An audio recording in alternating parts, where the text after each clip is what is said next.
When I was in my early 30s, I started biking the back roads of Chester County every Sunday. My wife worked 12-hour shifts at the hospital on weekends, so I had the whole day to myself. I liked the open spaces, the rolling farmland, the silence except for birds and the hum of my tires. My routine was simple. Get up early, eat something quick, fill 2 water bottles, and load my road bike into the trunk. I'd drive out of the suburbs, park on a wide shoulder at the edge of a field, and start pedaling. Most Sundays were uneventful, just quiet miles, empty roads, an old barn or two, maybe a herd of cows eyeing me from behind a fence. Sometimes I'd see a tractor or a guy walking his dog, but mostly it was empty. That Sunday felt exactly the same at first. The sky was pale blue, the air was warm but not humid. The cornfields on either side of the road were tall and green. My legs felt good. After about 20 miles, I stopped for water at a familiar crossroad, a faded stop sign, an old mailbox leaning sideways, nothing else around but crops and the narrow 2-lane blacktop winding off between trees. I remember there were no other cars in sight when I started up again. I had a habit of checking my mirror constantly, but the road stayed empty. I focused on the white line at the edge of the pavement, counting pedal strokes, planning out the rest of the loop in my head. Then, about 10 minutes later, I heard an engine behind me. I moved over, expecting a pickup or maybe a farm truck. Instead, a red sedan eased up alongside me, matching my pace. I glanced over. The windows were up, and I couldn't see the driver's face at first. The car kept pace for maybe 20 or 30 yards, which was long enough to make me uneasy. Then the window on the driver's side rolled down. I looked over again. It was a man with a thick dark beard, maybe my age or a little younger, wearing a faded denim jacket. Next to him was a woman, probably in her late 20s or early 30s, with short brown hair and a pink sweatshirt. The man leaned out a little and called, "Hey, do you know Michael Stone?" I slowed a bit, instinctively keeping space between myself and the car. "Sorry, no," I said. The guy nodded like he expected that answer. The woman looked straight ahead, not at me, not at the guy. He just said, "All right, thanks," and rolled up the window. The car pulled away slowly, speeding up once it got a few hundred feet ahead, then disappearing around a bend. I watched the taillights until they were gone, then picked up my pace again. I chalked it up as odd but harmless, just someone looking for a friend or maybe lost. I saw a lot of people get turned around on these roads, especially in the summer. Sometimes they'd ask for directions or a name, sometimes not. The next half hour passed without much to notice. I focused on the ride, checked my phone at a long straightaway. No signal, but that was normal out here. The roads twisted between cornfields and woods, the wind rattling the leaves. I thought about lunch, maybe stopping at the little general store near the end of the loop. I didn't see another car for a while, maybe 20 minutes or so. Then, at an intersection with an abandoned farmhouse sitting back from the road, I saw the red sedan again. It was ahead of me this time, parked just past the stop sign, angled toward the ditch. I slowed down as I got closer, trying to decide if I should go around or turn back. The car's engine was off, but I could see movement inside. As I got within 20 yards, the driver's door opened and the bearded man stepped out. He looked right at me, not smiling. I unclipped my left shoe and coasted, ready to stop or turn if I needed. He stood in the middle of the lane, holding up his hand as if to get me to stop. The woman stayed in the car, her face barely visible behind the glass. The man said, "Hey, do you know Michael Stone?" The same words, same flat tone. He didn't sound angry, just blank, like he was reading from a script. I told him again, "No, sorry, I don't." He didn't move, just stood there watching me. There was no one else around, only the breeze and the distant clatter of something in a barn. I could see the veins in his hands, his knuckles white where he gripped the edge of the car door. For a second, I thought about turning around or getting off my bike, but I didn't want to show I was nervous. I stayed straddling my bike, holding it steady. He finally stepped back toward his car, not looking away. The woman didn't move or look at me. He got back in and closed the door without a word. The car sat there with the engine off, blocking part of the lane. I moved forward slowly, staying on the opposite side of the road, watching the rearview mirror clip to my sunglasses as I passed them. The man stared straight ahead, and the woman stared down at her lap. I pedaled past them, keeping my eyes on the broken white line, every sense alert now. As soon as I rounded the next curve and they were out of sight, I started riding faster, every muscle tensed. I checked over my shoulder, listening for the sound of that car coming up behind me again. I kept riding, trying to keep my breathing steady, but every sound behind me made me jump. I was already thinking about the quickest way to get back to my car, maybe even calling someone if I could get a signal. But about 10 minutes later, the red sedan appeared again, coming up fast from a side road. They must have been waiting, watching which way I'd turn. This time the car stopped diagonally across the road, blocking my path. The man got out without saying anything for a second. He just stared at me, his eyes cold. "Do you know Michael Stone?" he repeated, but now there was nothing friendly in his voice. It was flat and direct, almost threatening. The woman in the passenger seat looked jittery. She kept looking at the fields, then at me, then at him. Nobody moved for a moment. I gripped the handlebars, weighing my options. He stepped forward, not close, but enough to make it clear he wanted to control the space. I told him, quieter this time, "No, I don't know Michael Stone." He didn't move, just kept staring at me like he was trying to figure out if I was lying. I could see his jaw clenching. The woman's hands were fidgeting in her lap. I got the feeling she was as anxious as I was. It was only when another car appeared in the distance that he finally turned back, got in, and they drove away. I didn't waste a second. As soon as they were out of sight, I turned off onto the nearest gravel farm track, hoping they hadn't seen me. My heart was pounding. I zigzagged down the dirt lane, dust flying up behind my tires, then cut into a narrow service road that snaked behind a row of old silos.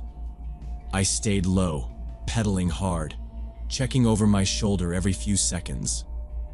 But then I heard their car engine again, echoing from a different direction, the sound bouncing through the trees and fields. That's when I knew I couldn't outrun them on the road. So I veered straight off the lane and pushed my bike into a cornfield. The stalks were tall, almost over my head. I crouched down, dragging the bike beside me, careful not to make noise. The rows felt endless, and it was claustrophobic, hot air thick with the smell of soil and leaves. I kept going until I was deep enough that I couldn't see the road anymore. I stopped and listened. The car's engine faded, then grew louder, then faded again. At one point, I heard doors slam, voices yelling something I couldn't make out, and the crunch of footsteps on gravel. I froze, hardly daring to breathe. A few minutes passed, then silence. I stayed hidden, crouched low, sweat running down my face. I checked my phone again, still no signal. I must have waited there close to an hour, maybe more. Finally, I poked my head above the corn and saw nothing but empty road and distant fields. My nerves were shot, but I knew these back roads better than anyone. I left my bike hidden and walked through the rows until I reached the far edge of the field, away from where I'd last seen them. I kept to the trees and side tracks all the way back, avoiding any main roads. I thought about calling the police, but what would I even say? Nobody had actually touched me or made a direct threat. Still, I took the long way home, double-checking every intersection. When I finally rolled my bike up the driveway, I locked the doors and checked the windows. My hands wouldn't stop shaking for a while. The normal quiet of the house felt off, like the whole day had been a bad dream. I tried to go about the rest of my afternoon, but I couldn't focus on anything. That evening, after it got dark, I sat down at my computer and started searching.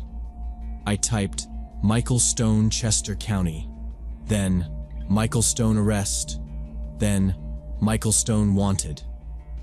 The first few results were just random people with the same name. But then, on the second page, I found a news article that made my blood run cold. It was from a paper out of Ohio, 2 years old. The headline was about an armed robbery at a convenience store.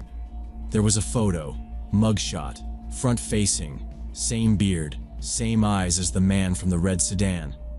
The article named him Michael Stone, arrested after a standoff with police. There was mention of a woman involved too, unnamed, suspected to be his girlfriend or accomplice. I felt the hair on the back of my neck stand up. I checked the state prison database.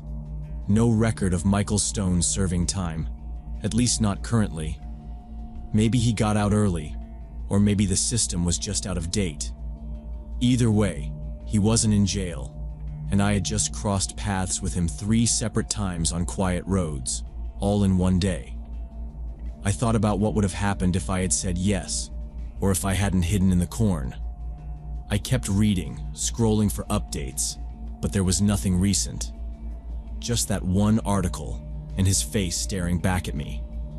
I never told anyone what happened, not even my wife. I convinced myself it was just a weird coincidence, a story with no real ending. But I stopped biking those back roads after that. For months, I stuck to busy trails or went to the gym instead. Every time I passed a red sedan, my heart rate spiked, and I found myself watching the driver, just in case. It's been a while now, and nothing else ever happened. But sometimes I still think about it, about how close I might have come to something a lot worse. I still wonder what Michael Stone was doing out there, and what he would have done if I had given him a different answer.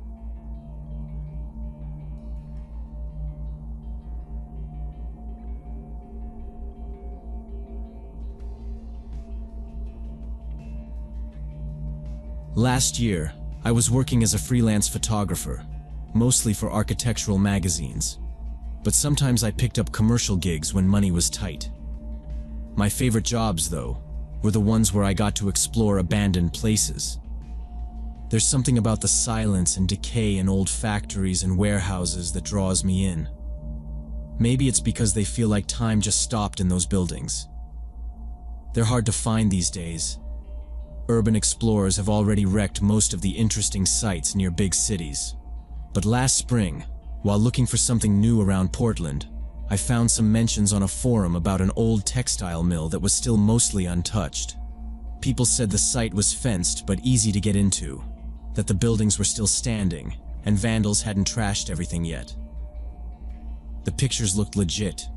Rows of old brick, a big smokestack, paint peeling off window frames, even some machinery left behind. I started planning the trip right away. I wanted to go when there'd be the least chance of running into people, security, scrap metal hunters, or teenagers looking to party. That meant a weekday morning, when most people would be at work. I packed up my usual gear, 2 cameras, tripod, lenses, gloves, dust mask, flashlight, and my old hiking boots. The factory was about 40 minutes out of Portland, according to Google Maps, and the street view from the main road showed it set back behind an empty field, ringed by a chain-link fence. There were wild blackberries and tall grass everywhere, and the parking lot was full of weeds growing up through the cracks. The forums said there were at least 3 holes in the fence already, so getting inside wouldn't be hard. I figured as long as I kept my car out of sight, I wouldn't have any trouble. On Tuesday morning, I left a little after 6, aiming to arrive right after sunrise. Traffic was light, and I drove with the windows down, just enjoying the cool air. The roads turned from city to suburbs, then out past the last strip mall. It was just trees and old farmhouses. I found the spot to park about a quarter mile down the road from the factory's entrance, behind a patch of scrubby bushes. It wasn't exactly invisible, but I doubted anyone would care. I checked my phone for messages, turned it off, and stashed it in the glove box. I never bring it inside abandoned buildings, too easy to drop or break. I locked the car, slung my camera bag over my shoulder, and started walking up the old access road. The field around the factory was overgrown, but I could see tire tracks from trucks or maybe maintenance vehicles, so I kept low. The chain-link fence was easy to find, and as promised, someone had cut a waist-high hole in the wire years ago. A couple lengths of bent rebar stuck out, but I pushed through without much trouble. Inside the fence, the weeds were knee-high, and old soda cans and pieces of plastic crunched under my boots. The buildings looked even better up close. Faded red bricks, big metal-framed windows, and a loading dock with a rusted overhead door. I kept my pace steady, trying not to look nervous in case anyone saw me. There were a few faded warning signs about asbestos and private property, but the doors were all hanging open or missing entirely. The air inside smelled like dust, engine oil, and old wood. I stopped in the doorway, adjusting my eyes to the gloom, then clicked on my flashlight. The factory floor was exactly what I'd hoped for.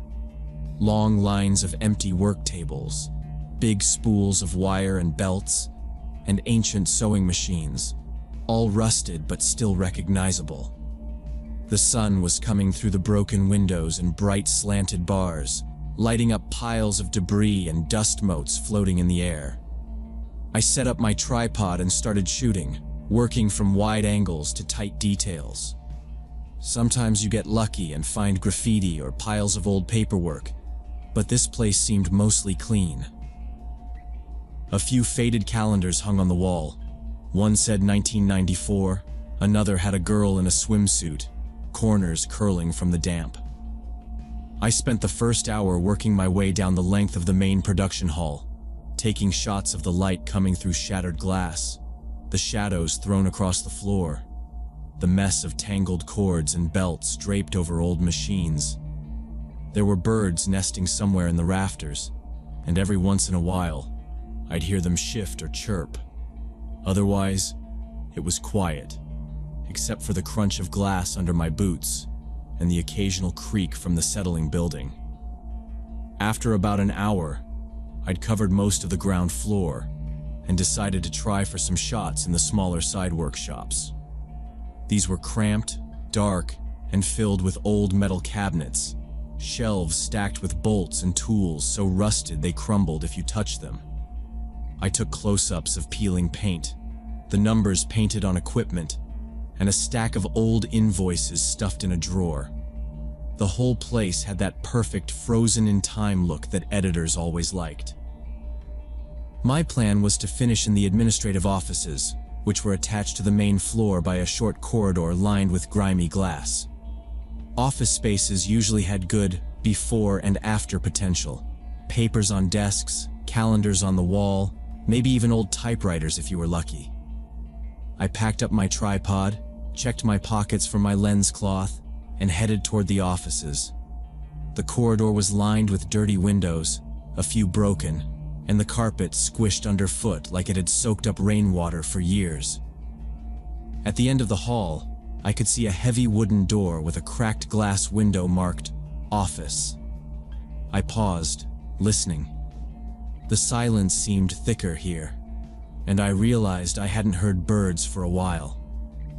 Still, I pushed the door open and stepped inside, camera ready, letting the door swing shut behind me. The office was dark except for a single cracked window that let in a slice of pale morning light. The floor was soft underfoot, old carpet soaked and covered with dust. I took a few photos quickly. Rows of empty desks, filing cabinets pulled open and rifled through, a faded factory safety poster hanging sideways on the wall. At the far end of the room, a staircase led up to a landing and what looked like a row of smaller executive offices.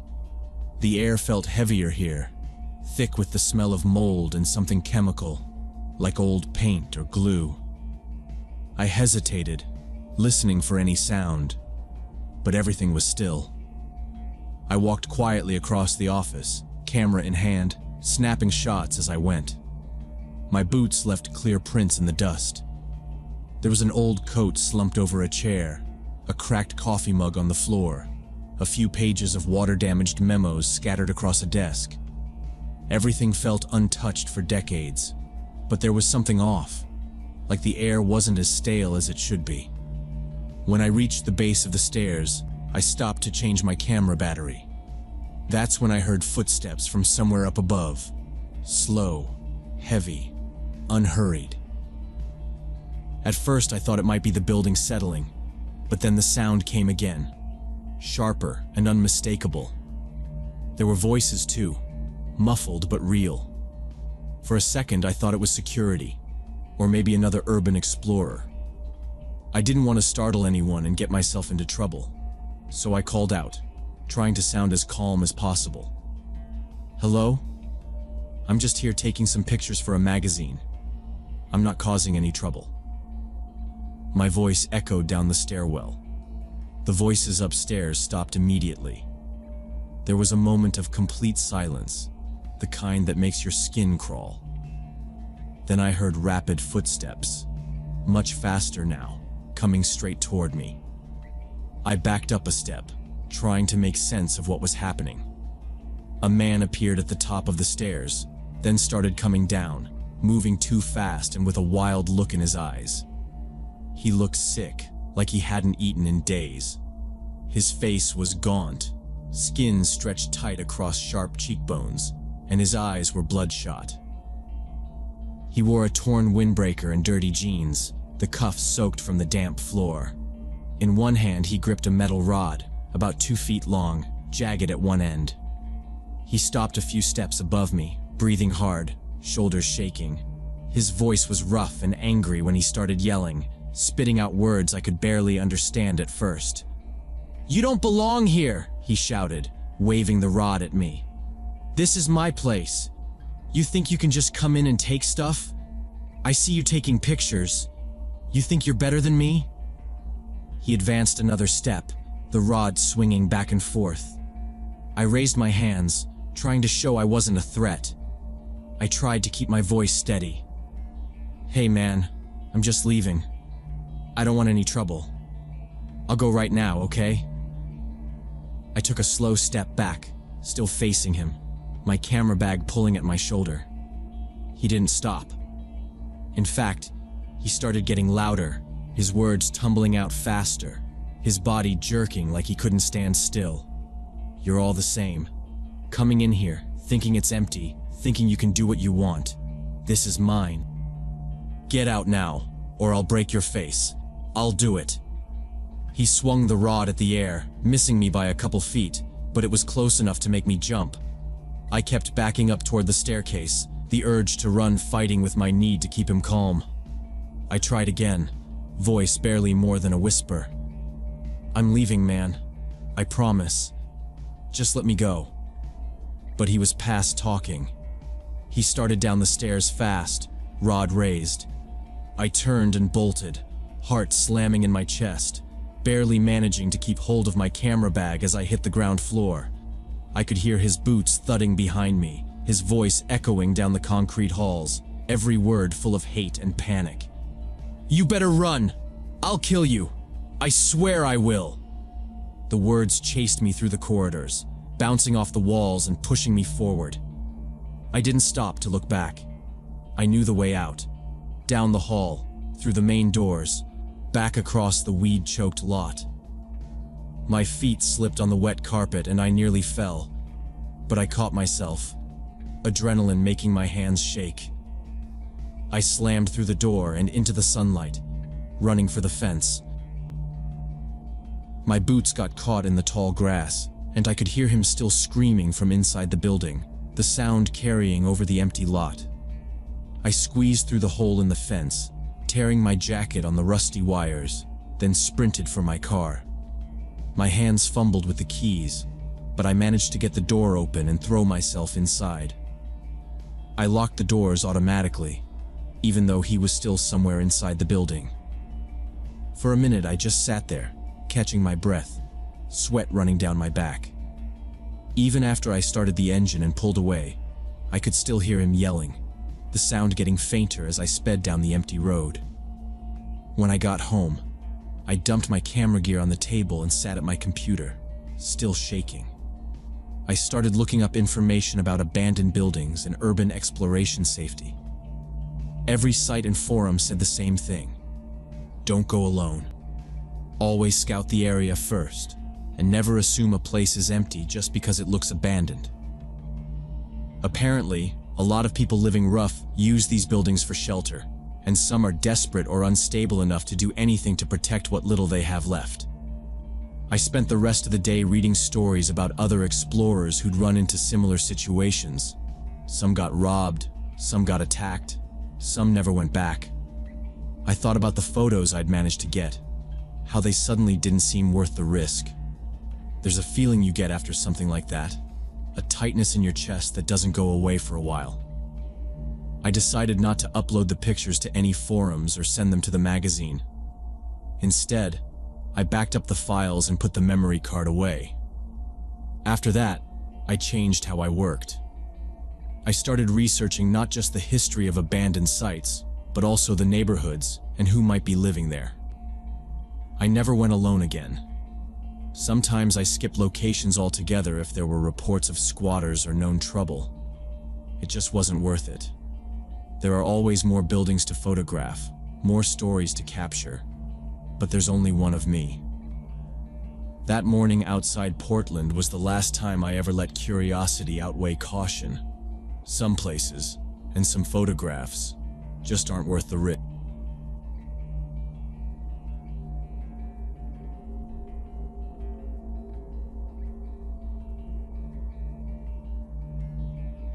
When I was 20 and studying at University of North Carolina, I met a guy named Ryan at a dorm party during my sophomore year. The party wasn't anything special, just the usual cheap beer and loud music in one of the older brick buildings on campus.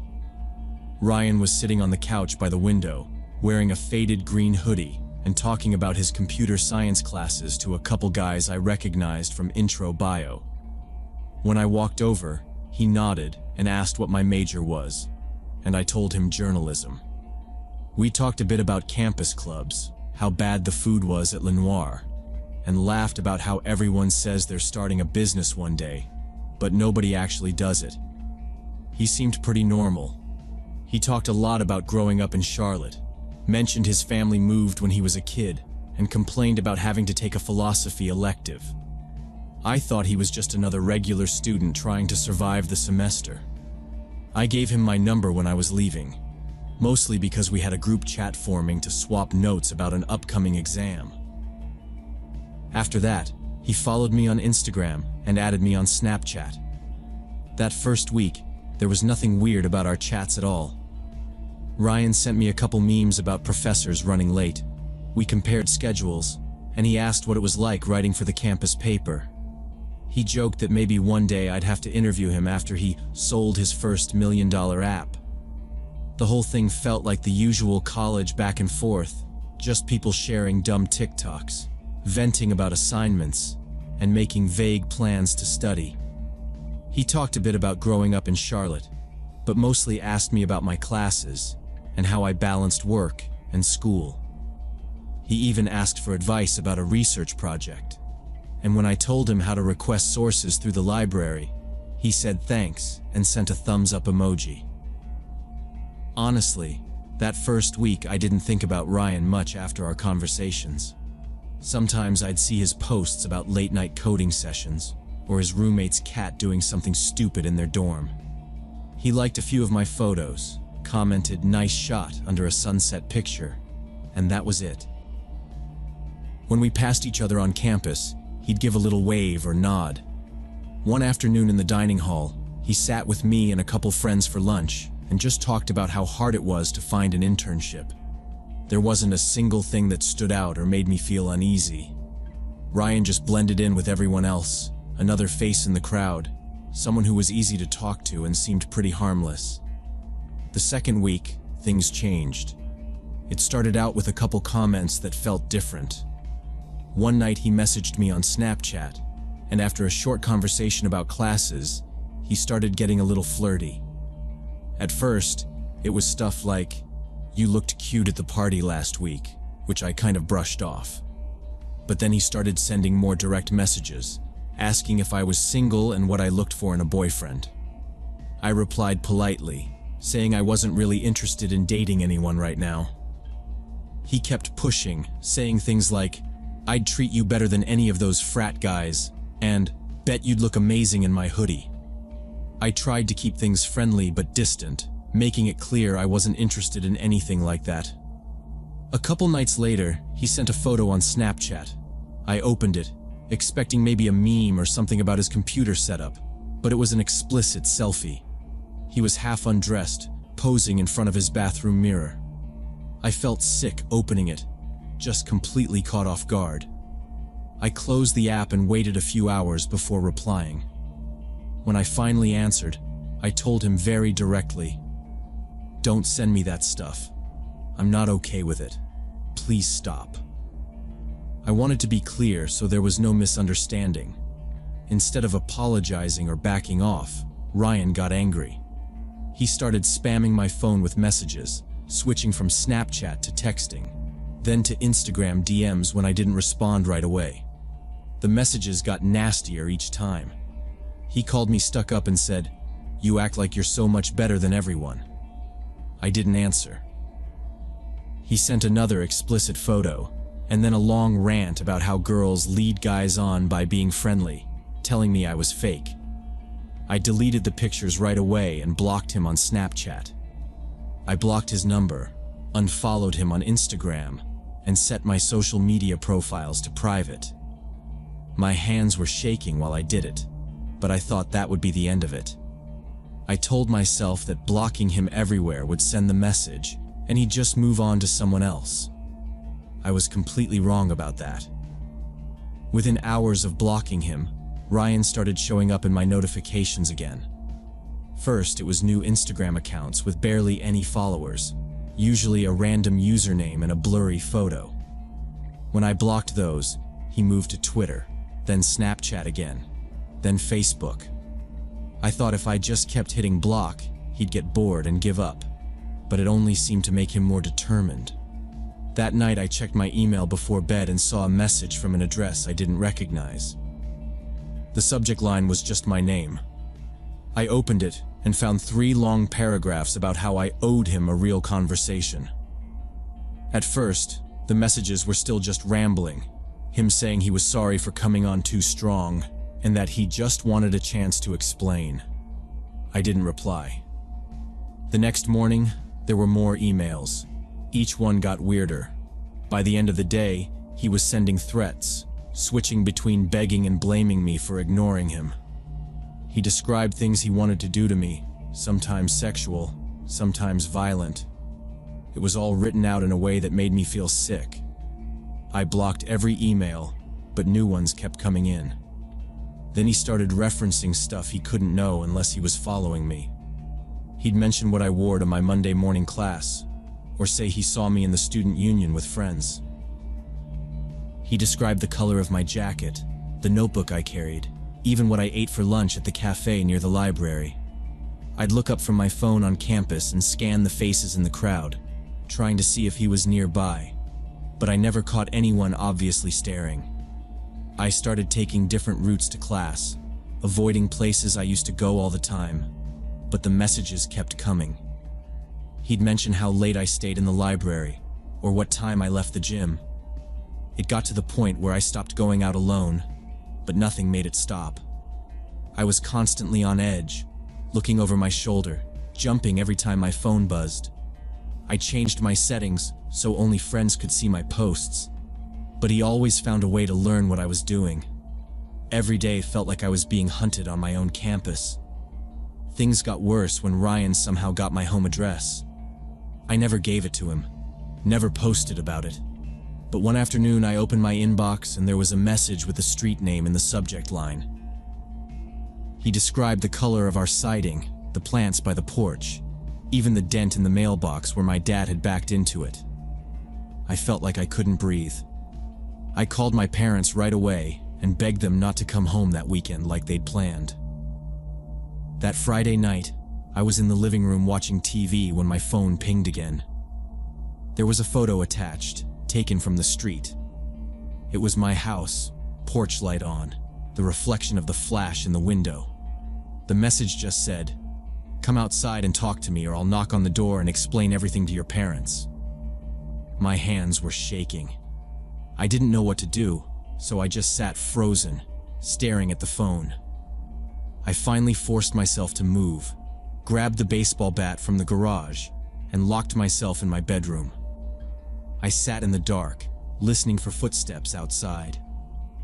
My phone buzzed again and again with more messages, but I didn't look. I didn't sleep at all that night. I called the police right away. I also texted Detective Harris, a family friend who worked in town, and he replied instantly. He said to stay put, don't open the door for anyone, and officers would be on the way.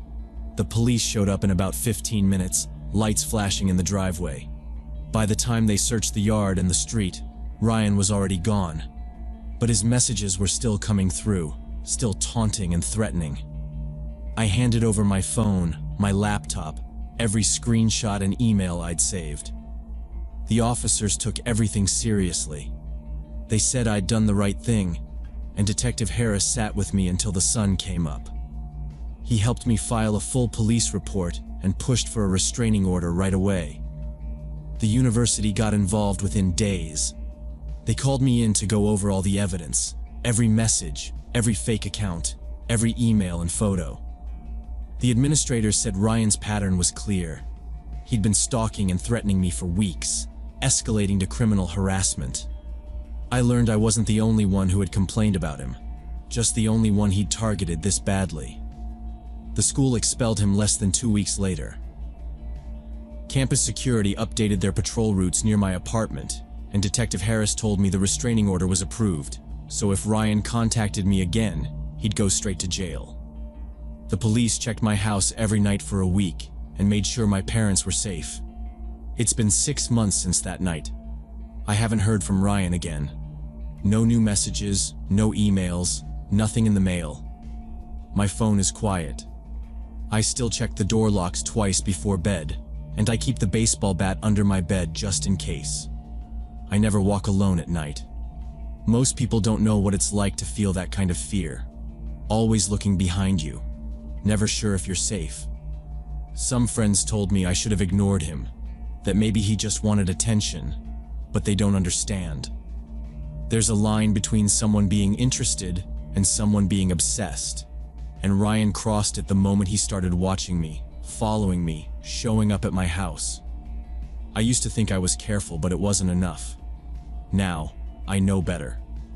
If someone's making you feel unsafe, trust your instincts and don't wait to ask for help. I survived, but I'm not sure I'll ever feel completely safe.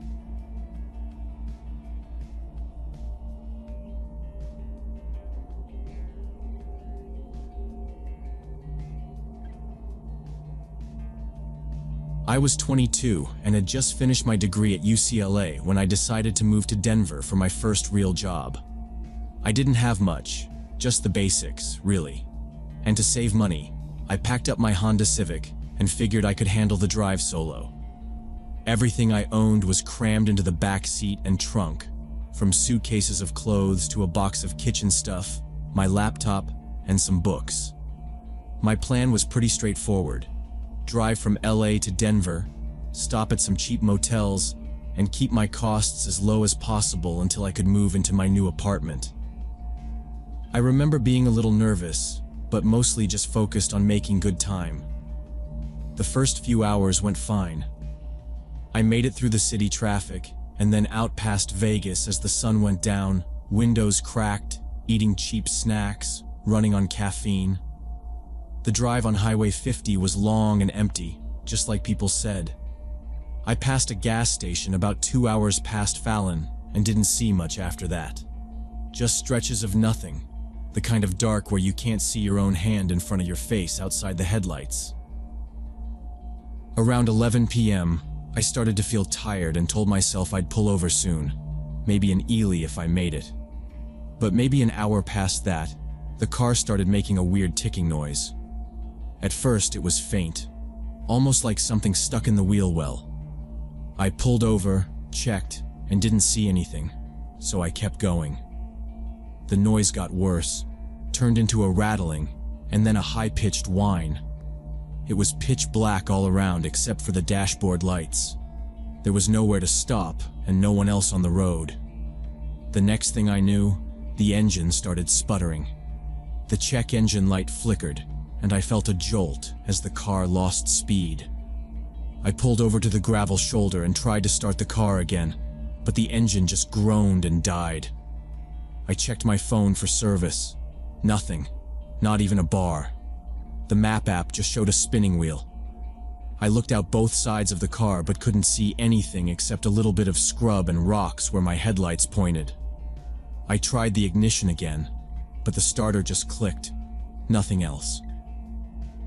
My heart was pounding, but I just sat there for a minute, trying to calm down, hoping it was just overheated and would start in a few minutes. It was quiet, almost too quiet, with only the wind making a low hissing sound, moving around the car, sometimes making the metal panels creak. I pulled a blanket from the back and tried to think logically.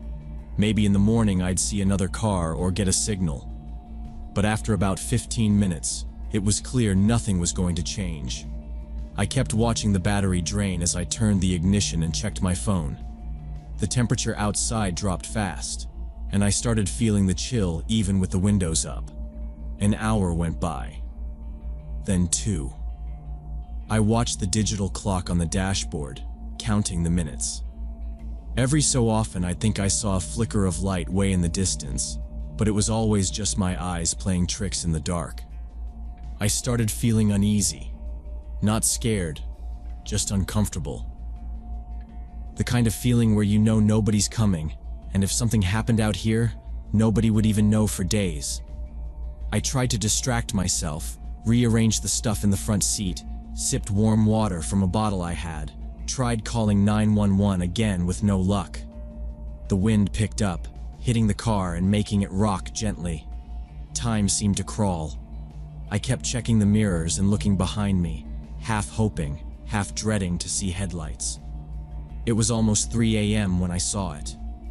First, just a single pinprick of light behind me on the road, then 2 headlights bouncing slowly in the distance. I sat up straight, watching them get closer. My heart was pounding, partly with relief, partly with something else. The lights grew brighter, and I could make out a large vehicle, definitely a truck, with a higher profile than my car. It slowed down, pulling to the shoulder about 20 feet behind me. I grabbed my phone and held it in my hand, just in case. The truck's engine idled, rumbling low. After a few seconds, the driver's door opened and a man stepped out. He was short and stocky, wore a faded blue baseball cap and had a thick beard. He walked toward my car with a heavy step, flashlight in hand, swinging it in front of him. The passenger door opened too, and another man got out, younger, thinner, moving slower. They both walked up to my window. The driver bent down, peered in, and rapped his knuckles on the glass. I cracked the window just a little. He asked, "You got trouble?" I told him the engine died. He nodded, then glanced at his friend and said he'd take a look under the hood. I unlocked the door and popped the latch. He lifted the hood, shining his flashlight over the engine, muttering to himself. The second man stood a few feet away, watching the road. I felt a little uneasy about both of them, but I told myself this was just how things worked out here. People stopped to help. Nobody else would. The driver leaned in after a minute and said, "Battery's dead, but you probably overheated. We can give you a jump, but you might want to get towed back to Fallon." I nodded, thankful, and he went to the back of the truck to get jumper cables. The younger guy watched me, didn't say a word. When the driver came back, he hooked up the cables and told me to try the ignition. I turned the key. The engine clicked but didn't start. He frowned, adjusted something, and tried again. After 2 more tries, he straightened up, looked at his friend, then back at me, and said, "Engine's shot. You're not going anywhere tonight. You want to ride with us back to town?" I hesitated, glancing at their truck, the empty road behind us, my broken car. The younger man looked at me, then at the driver, waiting for my answer. While the bearded man poked around under the hood, shining his flashlight on the engine block and tapping things with a wrench, his passenger drifted around the side of my car. At first, I thought he was just stretching or maybe looking for a spot to pee, but then I saw him in the mirror, stopping by my trunk and glancing inside the back window. He didn't say anything, just stood there with his hands in his pockets, watching me. The driver kept asking questions, where exactly I was going, who I was meeting in Denver, if anybody knew I was out here tonight, if I had family or friends nearby. At first, I gave short answers, thinking he was just being nosy, but after a minute the questions started feeling off. He didn't seem interested in the car at all. I could see his eyes in the flashlight's glow, flicking up to my face each time I answered. He asked if I had called anyone before the car died, if anybody knew what highway I was on, how long I'd been waiting. My mouth went dry. I noticed his friend was still standing by the trunk, now just looking at my stuff piled up inside. Suddenly, the bearded man set his wrench down and leaned into the car, his hand shooting out to grab my wrist through the open door. "Come on, I'll show you what's wrong," he said, pulling hard. My first instinct was confusion, but then it hit me. He was trying to drag me out of the car and toward their truck. I yanked my arm back, panic making me clumsy, and he let go for a second, but then grabbed for me again, stronger this time. My keys fell somewhere on the floor and my heart started pounding so loud I could barely hear. He hissed, "Let's go now." His friend started moving fast around the side of the car, his steps crunching the gravel, closing in from behind. I twisted my arm and managed to jerk away, stumbling back, almost falling. My legs barely responded, but I made it back to the driver's side, wrenched the door open, dove inside, and slammed the lock down as hard as I could. My whole body shook as I heard both men shouting, the driver cursing and pounding on the window. They didn't hesitate. The younger one grabbed something from the truck, a crowbar or maybe a tire iron, and brought it down hard on the passenger side window, shattering the glass with one heavy blow. I screamed and tried to push myself deeper into the seat, but they reached in, grabbed me by the arms, and dragged me out. I kicked and hit at them, but they were too strong. The bearded one pinned me down while his friend rifled through my pockets, ripping my phone away and throwing it in the dirt. Before I could scream for help again, I felt a sharp pain explode behind my ear. The world spun. Then everything went black. When I woke up, the first thing I noticed was the dull ache in my head and the taste of blood in my mouth. My hands were tied in front of me with rough rope, wrists burning where it dug into the skin. I was on a stained mattress in a cramped, windowless motel room. The walls were yellowed with age. A small table lamp flickered weakly on the other side. My purse was gone. My suitcase and backpack were missing too. I could hear nothing except the faint hum of an air conditioner and the distant noise of a TV through the wall. I tried to call out, but my throat was too dry, voice hoarse. I shifted, testing my arms and legs. My ankles were taped together, but whoever tied the rope had done a sloppy job. My shoes were gone, socks dirty, jeans ripped at the knee. I had no idea how long I'd been out. There was a half-empty water bottle on the floor, just out of reach. My mouth felt like sandpaper. I strained against the ropes, twisting my wrists, inching closer to the bottle until I could grab it with my fingers, and pull it near enough to take a sip. The water was warm and tasted of plastic, but I drank anyway. The room had no windows, only a locked bathroom door. I saw a crumpled receipt on the floor, printed with the motel's name, but no phone, no wallet, nothing to identify me. I listened for footsteps or voices but heard nothing. It was like they had left me here to be found, or maybe they planned to come back later. Time crawled. My head throbbed, and my mind replayed what happened over and over.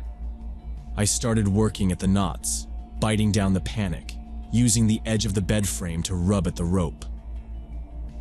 The knot loosened slowly, the fibers scraping my skin raw.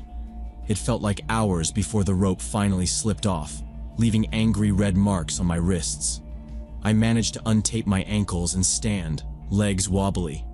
I checked the door, locked, of course.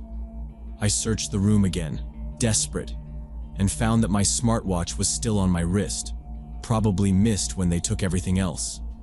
The screen was cracked but still worked. I pressed hard on the side button, opening the emergency SOS app.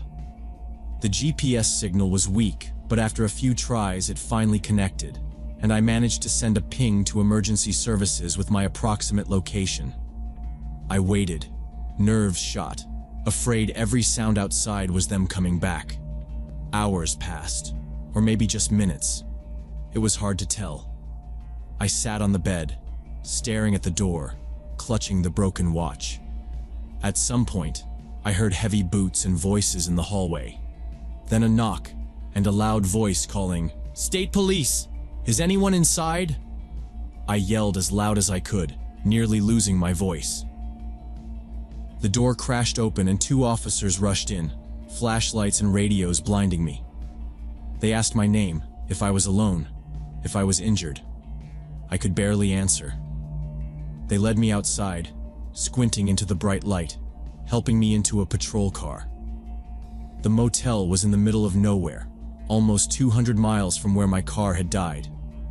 I spent the next day in the hospital, dehydrated, bruised, mild concussion. The police questioned me for hours. My car was never found, neither were my purse or luggage. They told me the 2 men matched descriptions from other cases, targeting people who broke down along Highway 50. Nobody was ever caught. Later, I learned this stretch of road had a history of similar disappearances, most of them never making the news. People assumed it was just the desert swallowing them up.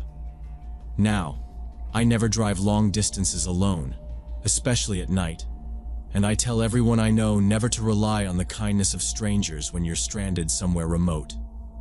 Sometimes the people who stop aren't there to help. They're there because they know no one else is coming.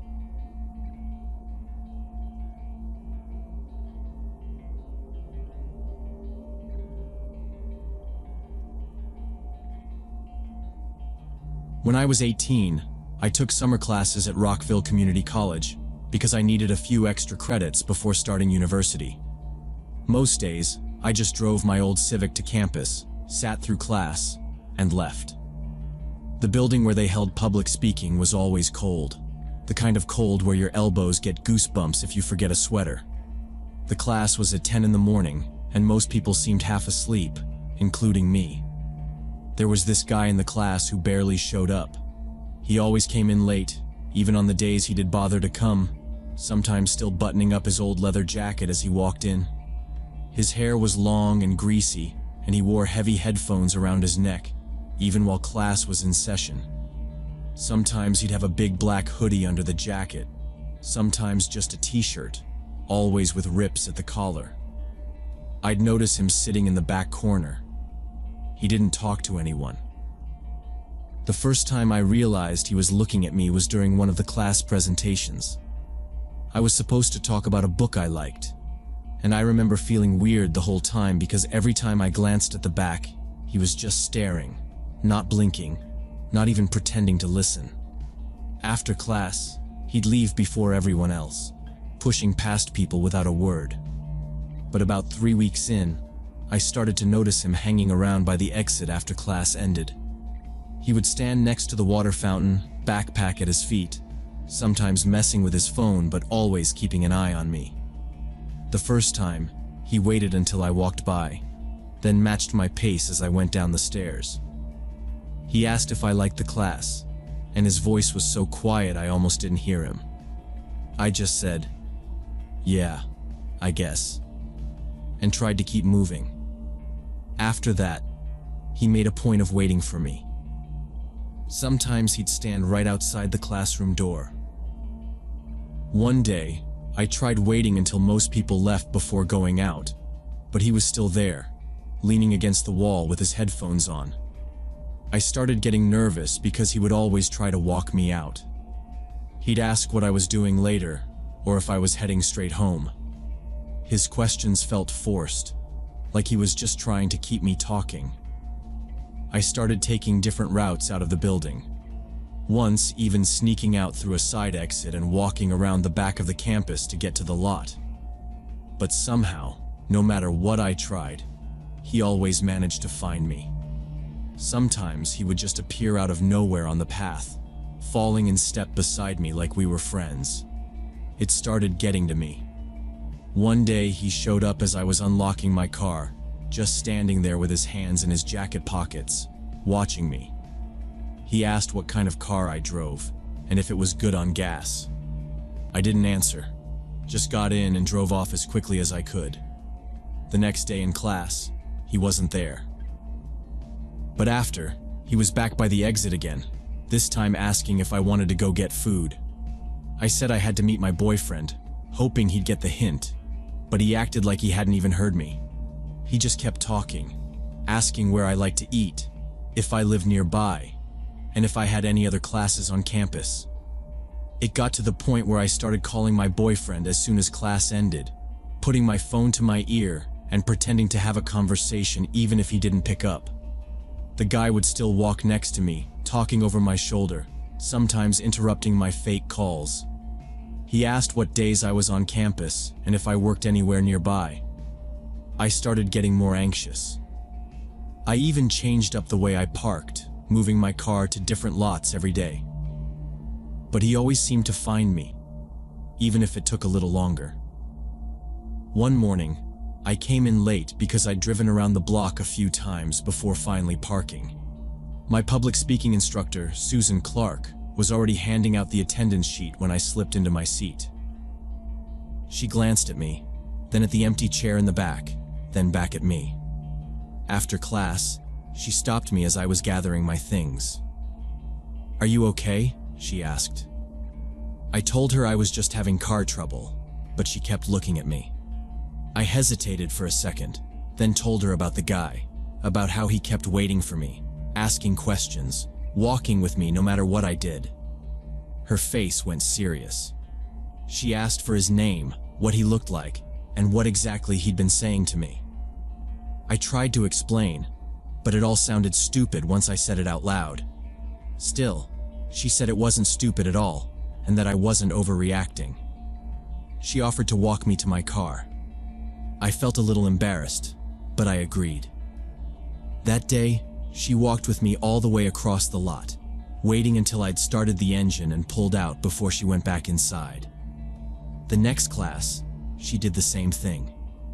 After 2 weeks of this, the guy stopped showing up. I didn't see him by the exits, in the halls, or in the parking lot. The semester went on, and I almost forgot about him. The routine of Susan walking with me became normal, and after a while, I started to relax. For the first time all summer, I felt like I didn't have to look over my shoulder every minute as I left class. I really believed the problem was solved. When he came back, his whole attitude in class changed. He stopped pretending to ignore everyone and started making it clear he was angry, mostly at Professor Clark. He would glare at her when she called roll or spoke, and sometimes he'd mutter things just loud enough for people to hear. The way he slammed his books on the desk every morning, you could feel the tension in the room. No one wanted to sit near him. I tried to keep my eyes down, but that didn't help. That afternoon, the class ended quietly. As people packed up to leave, he stood up, blocking the aisle so nobody could get by without passing him. He pointed right at me with his finger and said, "You'll wait for me eventually." The room went silent. I didn't know if anyone else heard him, but Professor Clark did. Her face went tight, and she stepped between us saying, "That's enough. Wait here." She pulled out her phone and tried to call campus security, but after 3 tries, she got no answer. I could tell she was frustrated, but she didn't let him see it. She told me and one of the other students, a quiet guy named Anthony, to walk together with her to the lobby. The 3 of us left as a group. The guy followed, keeping about 15 feet behind us, his backpack swinging from his hand. I kept glancing back, but he didn't try to get closer. He just followed, silent, eyes on us. When we reached the main entrance, he finally stopped. He just stood there, watching, as we walked out to the sidewalk. Professor Clark waited with us until my ride came. I tried to laugh it off when I got in the car, but I was shaking. I thought we'd handled it, that there was nothing else he could do. Later that week, Tom Rodriguez from campus security called me in. He said they had checked the surveillance footage from the parking lot, and it showed the guy parking next to my car on multiple days. Sometimes he'd sit in his car for almost an hour before class, just watching people come and go. He knew my whole schedule, not just the speech class, but my other classes too. That hit me hard because I'd never told him about my other classes. I remembered seeing his car a few times, but never really thought much about it. Tom told me he'd finally managed to talk to the guy after watching the tapes. The guy claimed he just wanted to be friends, and that I was sending mixed signals. He said I was rude for ignoring him, and that he was confused about why I kept acting differently every day. Tom said the conversation made him uneasy because the guy didn't seem to understand anything was wrong with what he was doing. He kept repeating the same things, insisting I was interested in him and accusing me of playing games. Tom said this was a red flag. He recommended I finish the rest of my speech class remotely, and the administration approved it right away. I felt relieved at first, but also embarrassed and frustrated that I had to change my routine for someone else's behavior. I didn't want to show up on campus anymore. I did the last 2 weeks of class online, just submitting my assignments and recording speeches for Susan Clark to review. It felt weird to not be there with everyone else, but at least I could focus on school without worrying about who was outside the building or waiting by my car. Professor Clark emailed me once a week, checking in, telling me I was doing fine and that I'd made the right decision. After the semester ended, she called me to let me know that the guy had officially dropped out after the security meeting. She sounded relieved. Tom Rodriguez told me a few days later that the guy had apparently been watching other female students too, but that I was his main focus. He said campus security had flagged his name and photo in case he ever tried to come back. I finished summer classes and left Rockville feeling drained, but I got the credits I needed. I kept thinking about how quickly things had changed, from just a weird guy in class to something that actually changed my plans and made me nervous every day. I realized how easy it was for a normal, everyday situation to turn into something threatening, and how important it was to trust my gut when things felt off. Even now, I check my car mirrors a little more carefully and notice if the same car is parked next to me more than once. Sometimes I wonder what would have happened if I hadn't spoken up to Professor Clark, or if I just ignored my instincts. That thought alone is enough to make me pay attention every time something feels wrong.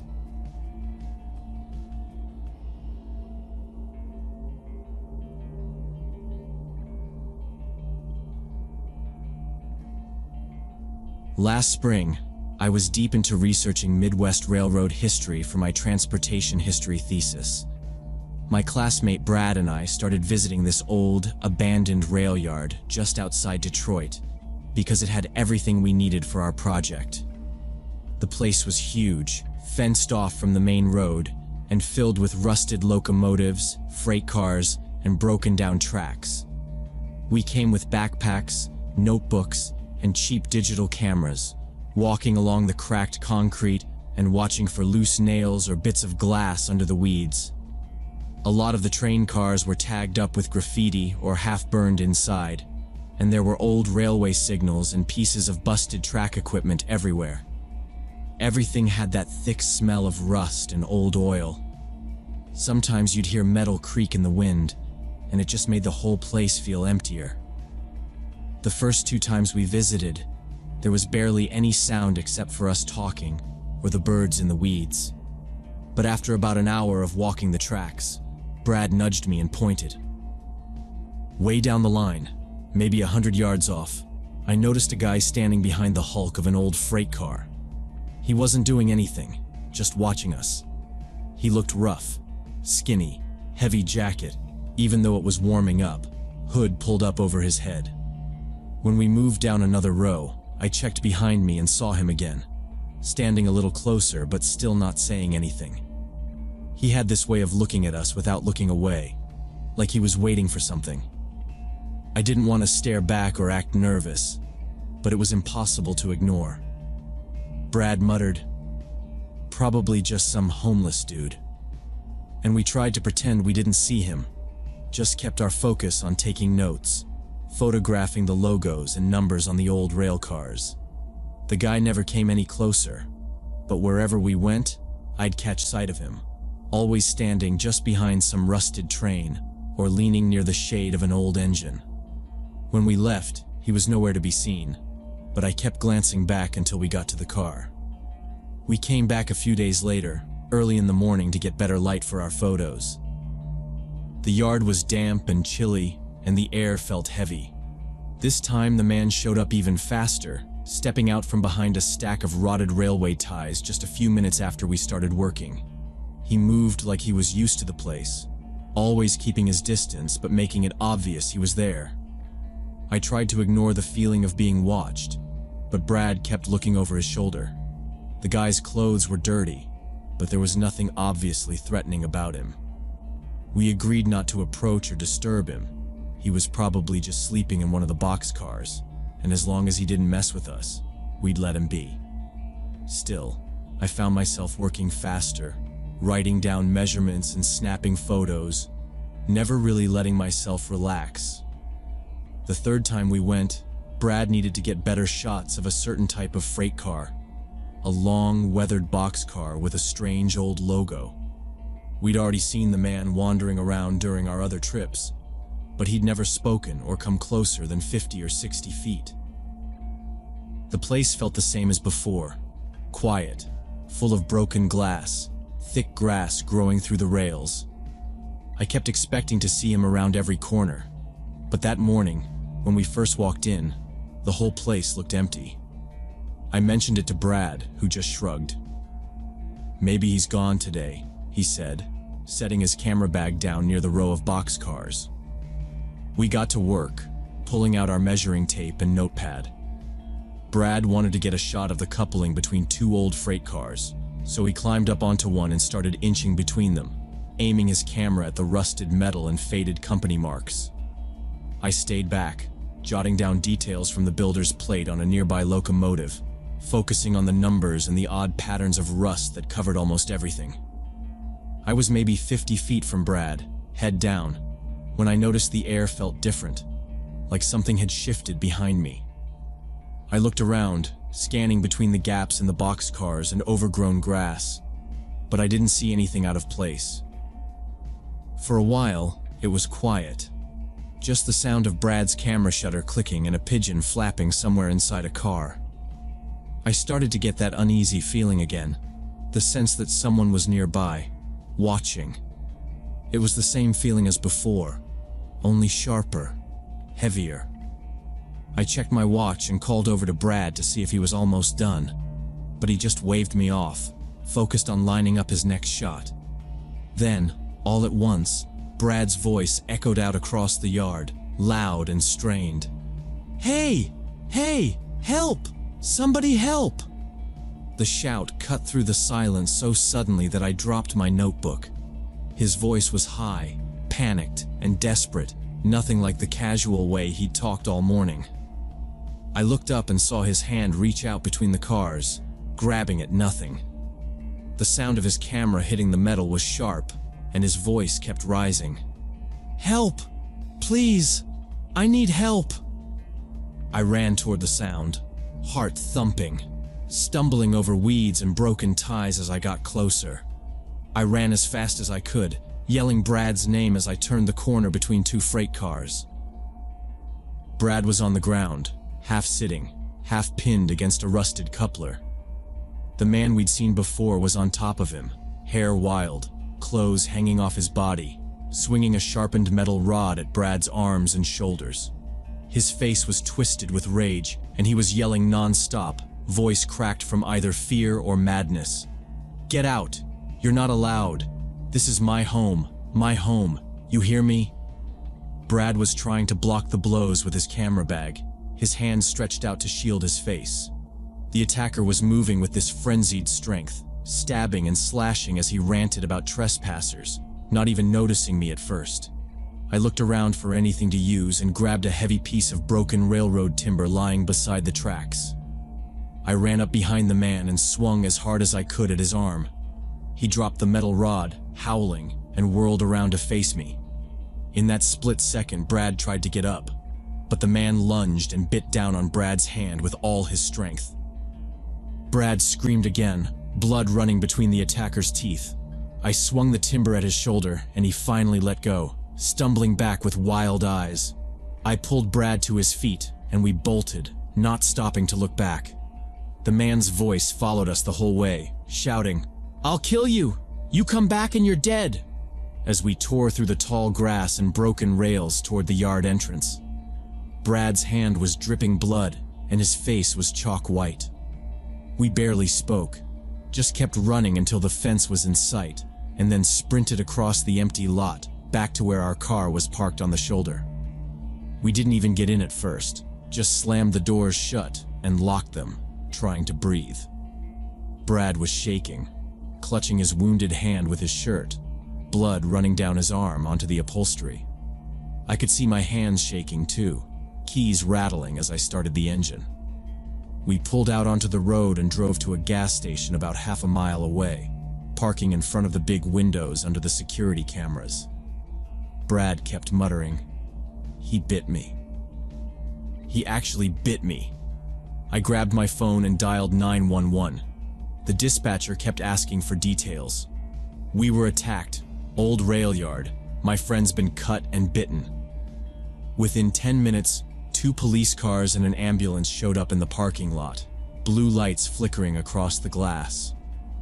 The officers listened as we tried to explain, looking from Brad's injuries to our muddy, torn clothes. One cop asked if the attacker had a name, but we just described him.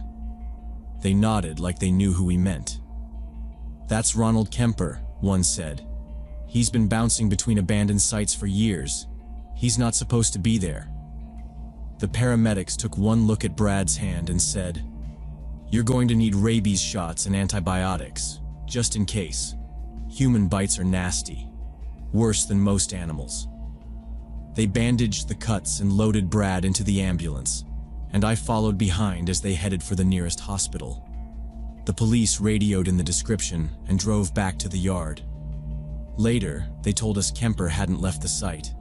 He was still there, pacing and shouting, and they arrested him without a fight. The officer said, "He's been picked up before. Usually doesn't get this violent, but we'll get him somewhere safe this time." After the hospital, Brad was exhausted, hand wrapped in thick gauze. They gave him rabies shots and started him on antibiotics right away. The doctors were blunt. Human bites could get badly infected, so they were watching for fever and swelling. Brad was mostly quiet, just kept flexing his fingers and staring at the floor. The police followed up with more questions, but there wasn't much else we could add. They said Kemper had been moved to a psychiatric facility for evaluation, pending charges, but no one expected him to stay long. He'd been in and out of treatment for years, always coming back to the same places when he got out. We stopped going to the rail yard after that. The professor said we could finish our research using digital archives and photos from the local historical society. Brad had a row of small, shiny scars on his forearm where the blade caught him, and a thick, deep one at the base of his thumb where the bite went the deepest. He recovered, but it was a long few weeks before the infection cleared, and he could move his hand properly. I went back to the old yard one last time, just to see it from the road, but didn't get out of the car. There was yellow tape across the main gate, and the place looked even emptier than before. Finishing the thesis felt different after that. Every time I looked at the photos we'd taken, I thought about that day, how normal it all seemed, right up until it wasn't. I learned that abandoned places are rarely empty, and sometimes the people you find there are a lot more desperate and dangerous than you expect. I still don't walk past empty buildings the same way. I think about how quick everything happened, how the wrong detail can turn a simple research trip into something you never forget. We were lucky it didn't end worse. If Kemper had planned what he was doing, or if we'd hesitated, things might have been very different.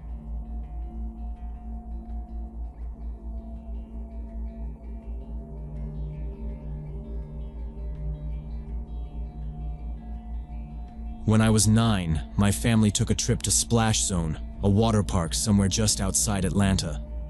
It was the summer right before 4th grade, and my parents were always looking for ways to get me and my older sisters out of the house and into the sun. We drove out early in the morning and it was already hot, so I remember the parking lot was steaming, the kind of heat where you can see the air shimmer over the asphalt. My mom handed out sunscreen by the minivan with a stern look, making sure we slathered it on everywhere. The rules at the park were strict, especially on the lazy river, and there were big signs about tube sizes. Single tubes only for kids under 12, doubles for adults or siblings. My sisters, who were 11 and 13, each had to use their own tube, so I ended up floating by myself. The lazy river was packed that day. There were lifeguards at every bend and people laughing, shouting, splashing each other as they drifted along. The concrete sides were hot if you touched them, and I remember the fake rocks by the corners were chipped and rough, probably from years of kids climbing out. For the first part, I didn't care about being alone. I was just glad my sisters weren't fighting. I remember the water was cool and felt a little gritty, probably from all the feet and sunscreen and who knows what else. It was just a regular day, kids everywhere, some parents walking alongside the river, calling out to their kids to stay close or to stop splashing strangers. There was music playing over the speakers, something tinny and forgettable, but it added to the noise. I liked watching the big yellow tubes bounce off each other. Sometimes they'd get stuck together under the little bridges where the current sped up. My sisters would drift close for a minute, but then they'd be gone again, carried by the crowd. I tried to keep an eye on them, but there were too many people. Kids jumping in from the sides, adults trying not to tip over their tubes, lifeguards blowing whistles every few minutes. Nobody seemed worried about anything, just people enjoying a summer day. The only thing I remember feeling was that every so often, a tube would bump mine and I'd spin around, not always sure which way was forward. But nothing about it felt dangerous yet. Then we came around the part of the river that ran past the wave pool. The current always sped up there, and there were more lifeguards and a lot more noise. The wave machine would kick on, and the water got rougher, almost choppy. I wasn't a strong swimmer, so I gripped the handles on my tube tight and tried to keep my head up. The water felt colder there, and I kept my eyes on the overhead signs, because I was afraid I'd miss the exit back to where my parents were waiting with our stuff. Then one of the waves slammed into my tube and flipped it right over. I remember hitting the water hard and losing my grip on the handles. I pushed up as fast as I could, but when I surfaced, all I could see was a wall of people and the sides of tubes. My sisters were gone, lost somewhere ahead in the crowd. I was gasping for air and coughing out water, treading in the churning blue, when a man waded over to me. He was middle-aged, sunburned, maybe in his late 30s, with thinning hair and a wide gut sticking out over the top of his swim trunks. His shorts were bright and loud, Hawaiian print, big red flowers and green leaves, the kind you only see on vacation. He reached out to steady me and grabbed my tube, flipping it upright. He said something like, "You okay, buddy? You got separated from your family?" His voice was calm and friendly, and he smiled in a way that felt normal at the time. I nodded because I didn't see any lifeguards looking at me, and I was embarrassed for losing my tube. He helped me climb back on, steadying the tube while I got my legs through the hole.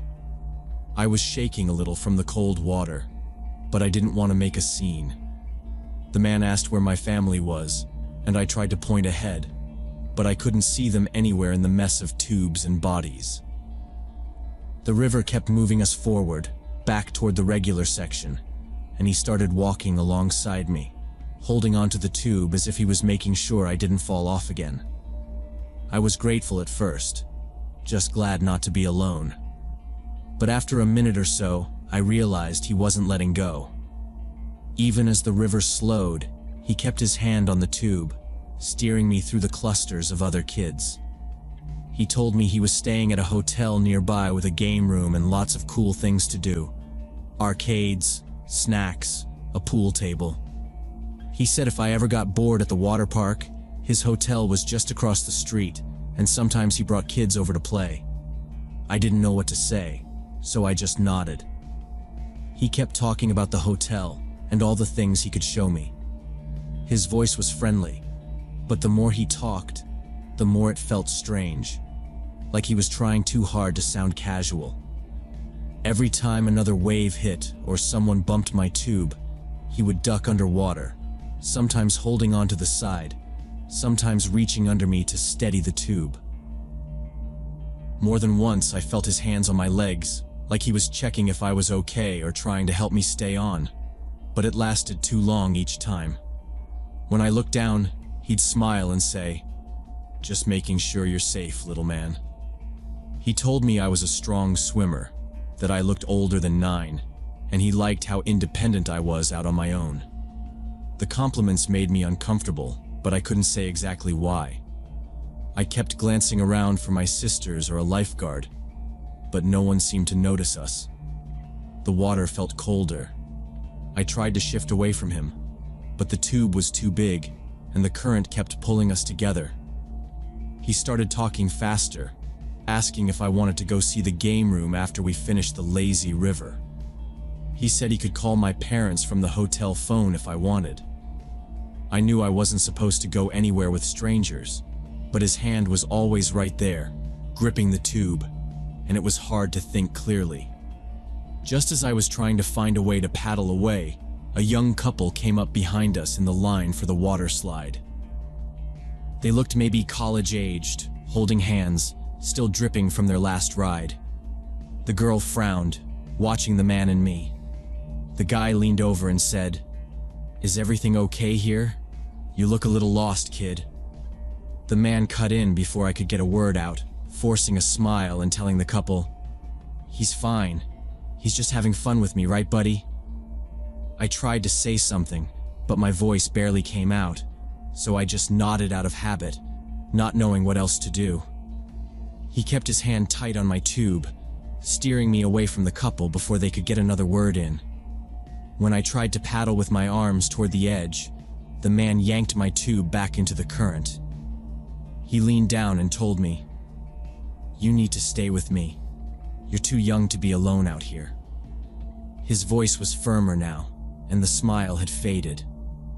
The couple watched but didn't follow, probably thinking he was a family member because of how certain he sounded. I started looking for a way to get out of the water. He kept close, following my movements, his arm draped over the tube so I couldn't drift far. Every time I looked back for the couple, they were farther away in the crowd. The man talked fast, telling me again about his hotel, how I should come check out the game room, and how he'd call my parents from the lobby phone if I wanted. His grip tightened every time I tried to shift away. When I made another move toward the shallow end, he blocked me with his body. Then he ducked underwater again, grabbing at my legs, and flipped my tube over. I went under, swallowing water, and when I surfaced, he was right there, grabbing my arm and telling me, "See, this is why you need someone to look after you. Why don't you come with me and we'll get a double tube? It's safer." I could feel my heart pounding, and my arms were getting tired from pushing away. More people floated past, but nobody seemed to notice or care. He kept saying it was better to stick together and that it was too crowded for me to find my family now. The waves from the pool pushed us closer to the exit, and I decided to make a break for it. I kicked my legs as hard as I could, twisting out of his grip, and grabbed the side ladder near the entrance ramp. I hauled myself up, barely looking back, and started running for the nearest gate. Water was dripping off me and my feet slapped loud on the concrete as I rushed through the crowd, heading for the pavilion area near the main entrance. I spotted my Uncle Marcus sitting in the shade, half asleep on a bench with a soda in his hand. I made a beeline for him, not looking back until I was right next to him.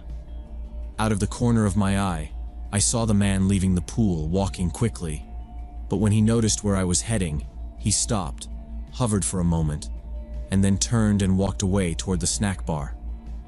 I sat down next to my uncle and tried to catch my breath. He looked at me and asked, "You okay, bud? You look beat." I just told him I was tired of swimming and wanted to stay on dry land for a while. He ruffled my hair and handed me half his soda. I didn't explain what had just happened. Everything felt scrambled in my head and I wasn't sure how to talk about it. I just sat there, dripping and shivering a little, watching the people walk by. My uncle kept glancing at the pool, maybe wondering why I came running out so fast, but he didn't press. He did notice someone walking away from the pool in a hurry, but he shrugged it off, not thinking much of it. We stayed at the pavilion for the next hour or so, eating snacks and listening to the sounds of the park. I kept my eyes on the people by the pool, but never saw the man again. After a while, my sisters showed up, annoyed that I hadn't told them where I was going. They argued with each other about whose turn it was to watch me, but my uncle just told everyone to relax, that we'd all hang out by the picnic tables for a while. My parents came over too, checking on us, and we finished the day with soggy sandwiches and melted ice cream. I never saw the man again for the rest of the trip. After we got home that night, I didn't talk about what happened. My family just thought I was being quiet because I was tired from the sun and water. For a long time, I never brought it up. It wasn't until years later, as a teenager, that I started thinking about how strange and wrong the man's behavior had been. Now I know exactly why I felt so uneasy. I learned to pay attention to that feeling, to trust myself when something seems off, even if I can't put it into words. I'm grateful that the couple noticed me in the pool and tried to check in, even if they didn't know what was really happening.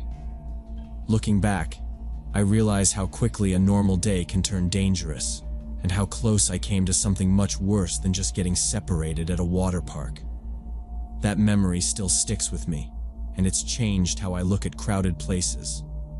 I don't let kids in my family out of my sight now, not even for a minute. I pay attention to the people around us, who's watching, who's hanging around for too long. I don't think my parents ever realized what almost happened that day, but I do. I watch out for kids in public, even if they aren't mine. Sometimes I wish I'd told my family, but at the time, I was too confused and embarrassed to say the words. Now I just make sure I'm the adult who notices, the one who isn't afraid to step in if something looks wrong, no matter how normal the setting seems.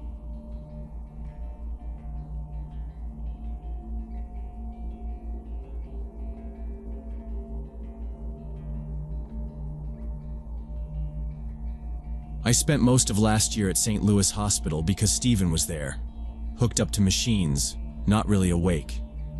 We had all the paperwork in place, medical power of attorney, living will, everything, because Stephen was careful about that stuff after his father died.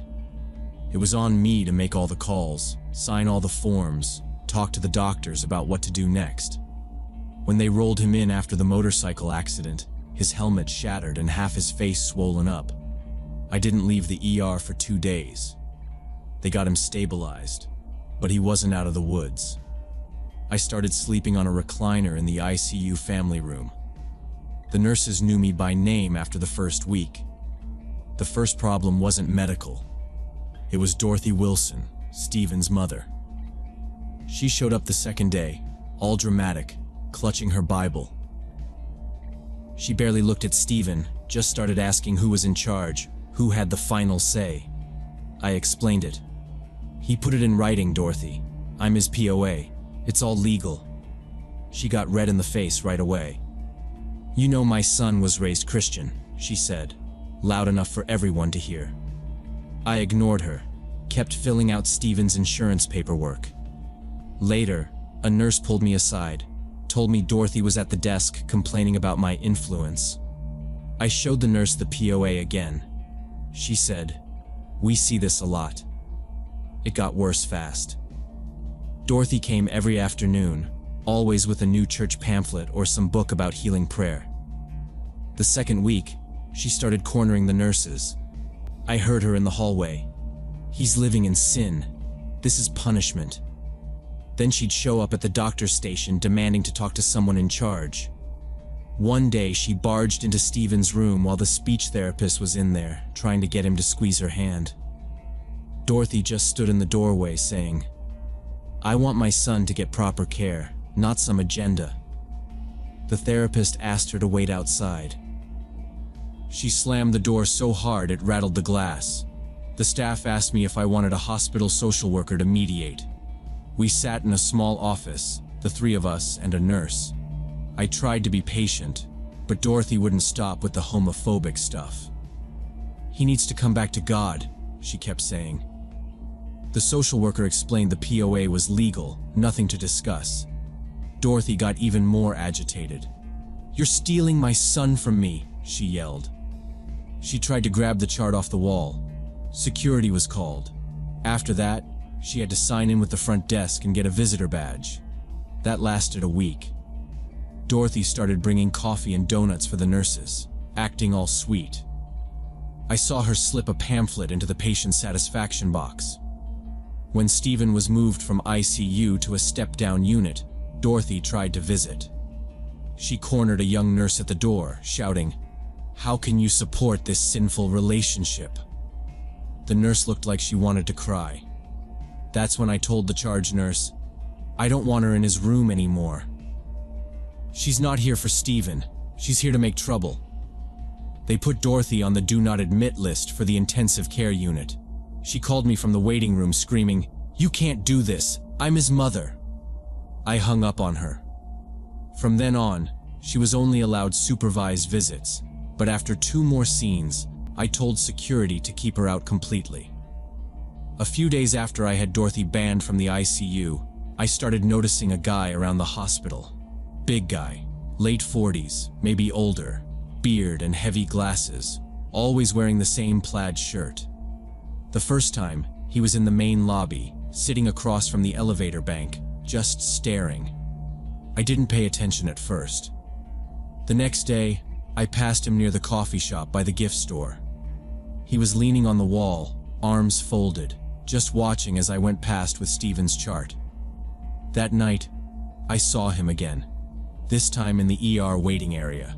He wasn't reading, not on his phone, just watching the doors.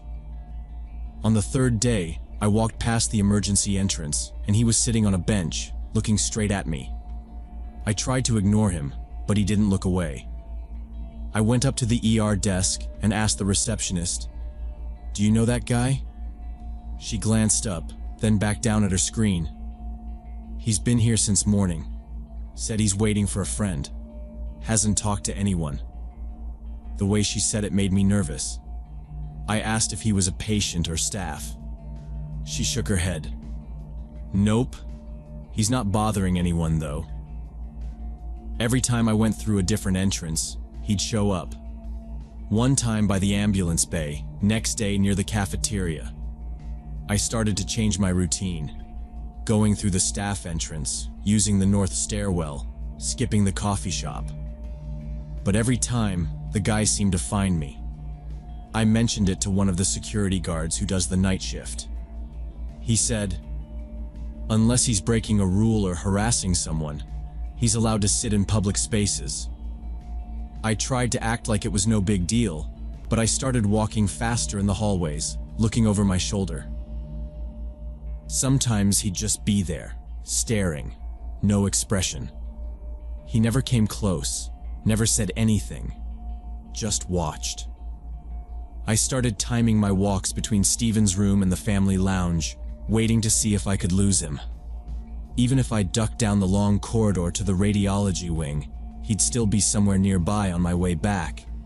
It got so I was checking behind me every time I pushed open a door.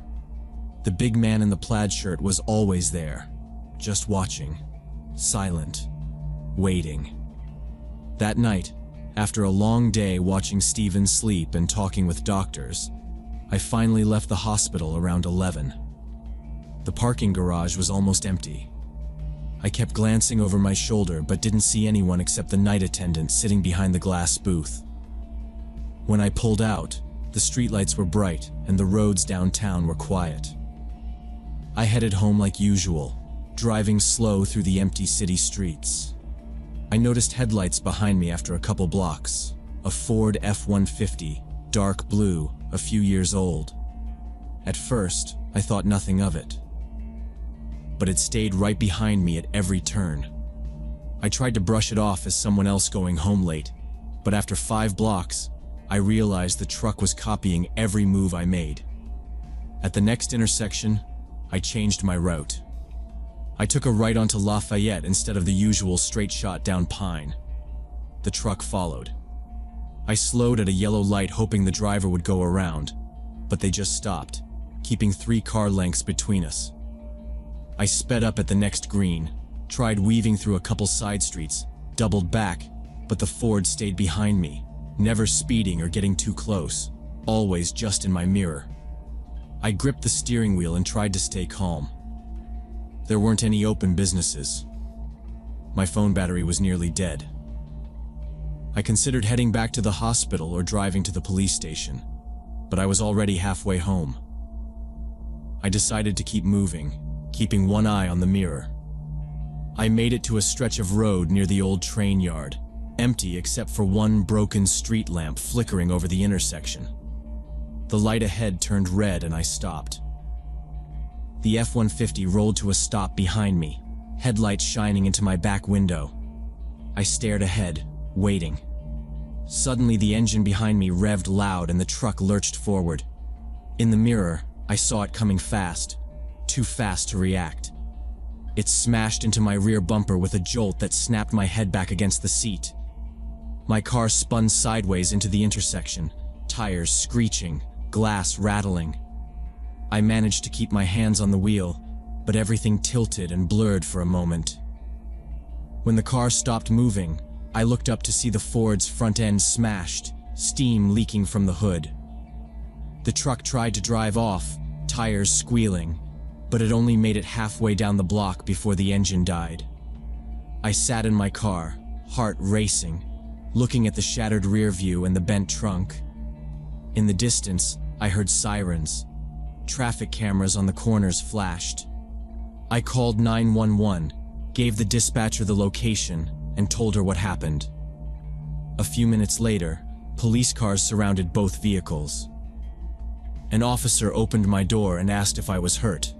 I shook my head, said I was okay, and watched as 2 other officers pulled the driver from the Ford and handcuffed him on the curb. The police questioned me for over an hour, then towed my car and the Ford.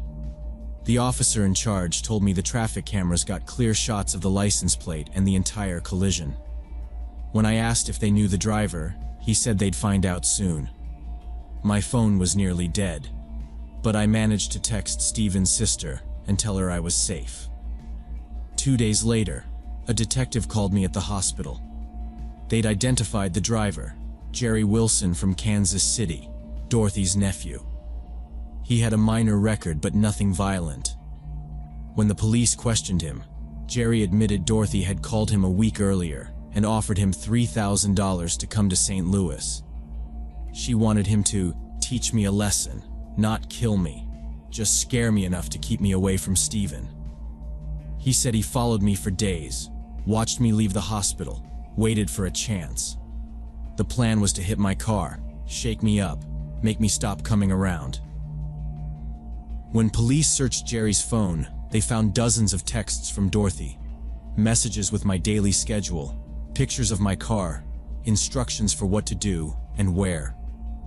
Dorothy had written everything out, down to which garage entrance I used at night. The next morning, police arrested Dorothy at her hotel. She still had Jerry's cash withdrawal receipt and a notebook with my license plate number written down. She tried to deny it, but the evidence was obvious. The prosecutor charged Jerry with assault with a deadly weapon. He pleaded guilty and got 2 years probation after testifying against Dorothy. Dorothy was charged with criminal conspiracy and fined. The judge issued a restraining order and the hospital banned her for life. She wasn't allowed near Steven or me again.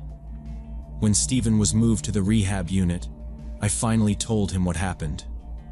He stared at me in disbelief, his hands shaking on the blanket. He asked, "She tried to have you killed?" I shook my head.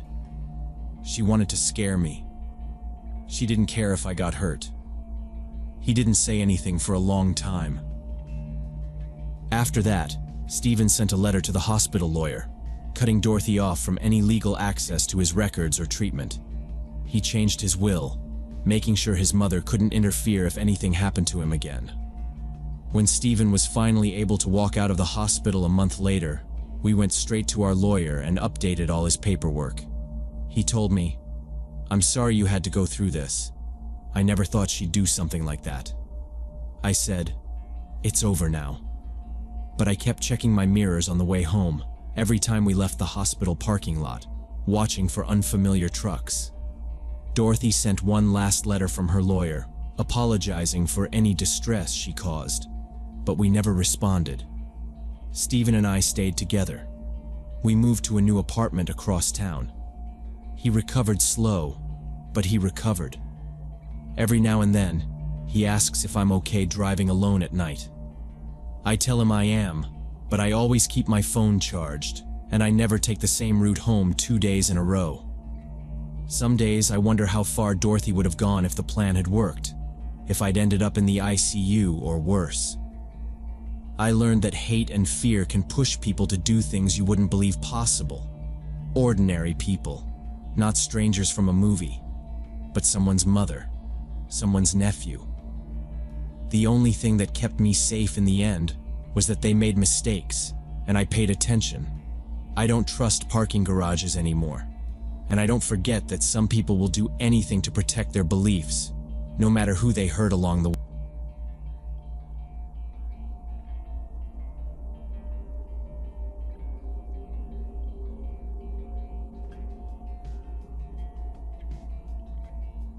When I was 23, my roommate Brandy and I found this cheap basement apartment in downtown Portland. It was on the corner of an old 2-story house that looked like it had been chopped up into rentals years ago. The rent was so low I thought it was a scam at first, but after meeting the landlord in person, I just figured he was desperate to fill the place. His name was Mr. Collins, maybe late 60s, thin, always wore a navy sweater no matter the weather. He lived upstairs alone, said his wife passed away years before. He did the usual landlord speech about how he liked to keep the house quiet and safe. But from the first time we met him, I felt a weird energy off him. Not like the usual landlord nosiness either. He seemed to pay a little too much attention to the details, asking about our jobs and who would be home at what time. He asked for our work schedules, wanting to know which nights we got home late or left early. At first, I thought maybe he just wanted to make sure he wasn't getting party animals, but it started feeling like he was memorizing our routines. He showed us every single knob and latch in the apartment like we were children. Even after we moved in, he kept coming downstairs, sometimes twice a day. The first morning, he came down saying he needed to check the water heater. Then in the evening he knocked again to make sure the locks worked. Nothing ever seemed wrong with the things he checked. Once he came in and walked around the place, peering at our windows and glancing at our bags and shoes, then left after mumbling something about just making sure everything was okay. I'd find myself listening for his footsteps on the floor above at night. He walked heavy, always shuffling from one side of the apartment to the other. Brandy tried to laugh it off, saying old people get weird when they live alone too long. But she started keeping her phone with her in the bathroom, and I noticed she began double-checking the door lock every night before bed. I tried to shake the feeling that something was off, telling myself I was being paranoid, but my sleep got worse after that first week. I started having dreams I couldn't remember, only that I'd wake up with this tight feeling in my chest, my shirt damp from sweat. I'd stare up at the ceiling, listening to the pipes creak, but sometimes I was sure I could hear footsteps in the hallway right outside our apartment at odd hours. I convinced myself it was the building settling, or Brandy getting up for water, but the sounds always seemed to stop the second I got out of bed to check. I'd lie awake, staring at the faint outline of the door in the darkness, trying to breathe quietly, waiting for morning to come so I could feel normal again. Brandy noticed it too. Every evening when we walked our dog out back, there was always a silhouette in the upstairs windows watching us. We couldn't tell for sure if it was Mr. Collins or not, but it was always there, unmoving, just a pale outline behind the glass, always in the same spot above the sink.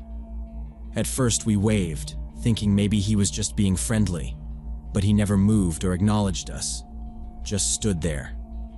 Brandy started making jokes, but they sounded forced. We started waiting until it was late, trying to walk the dog after dark to see if he'd stop. But no matter when we went out, that shadow was in the window, not moving, not doing anything but standing there. Sometimes it felt like we were being tested, like he was watching to see how we'd react. We tried changing up our schedule, walking the dog earlier or at weird times in the afternoon, but it didn't matter. Even if we came back in the middle of the day, there he was, just watching from the window, arms folded. I suggested maybe it was just a trick of the light, or maybe someone had put up a mannequin or something, but Brandy shook her head and said she could see him move, just barely, shifting his weight every now and then. It started getting to both of us. We stopped talking about it out loud, but every time we stepped outside, I'd feel his eyes on me. I'd unlock the door as fast as I could, glancing back at the window, then pull Brandy and the dog inside, locking the bolt behind us. We needed the cheap rent, so we tried to tell ourselves we were just being dramatic, but it got harder to pretend with each passing day. The feeling of being watched just kept getting worse, and every night, I'd listen to the footsteps upstairs, wondering what he was really doing up there while we tried to sleep. Things escalated one night when we came home around 2 a.m. from a friend's party. The street was empty and silent. Even the usual traffic sounds were gone. We were halfway up the front walk when I caught movement near the side of the house, just past the fence. Several dark figures lingered in the shadows, too close to the windows. My mind instantly went blank, every muscle tensed. The figures stopped when they saw us, then quickly slipped out of sight behind the corner of the building. I remember the way the porch light glared off their jackets, the way their shoes scuffed quietly on the concrete. My throat tightened. I grabbed Brandy's arm and whispered, "Move." She didn't say anything, just clutched the dog and hurried behind me. My hands were shaking so bad it took 3 tries to get the key in the lock. The seconds felt like hours. When I finally turned the key and pushed open the door, we nearly fell inside. I slammed the door, threw the deadbolt, and dropped my backpack. We both stood there in the dark, barely breathing. Brandy whispered, "What the hell was that?" I didn't answer.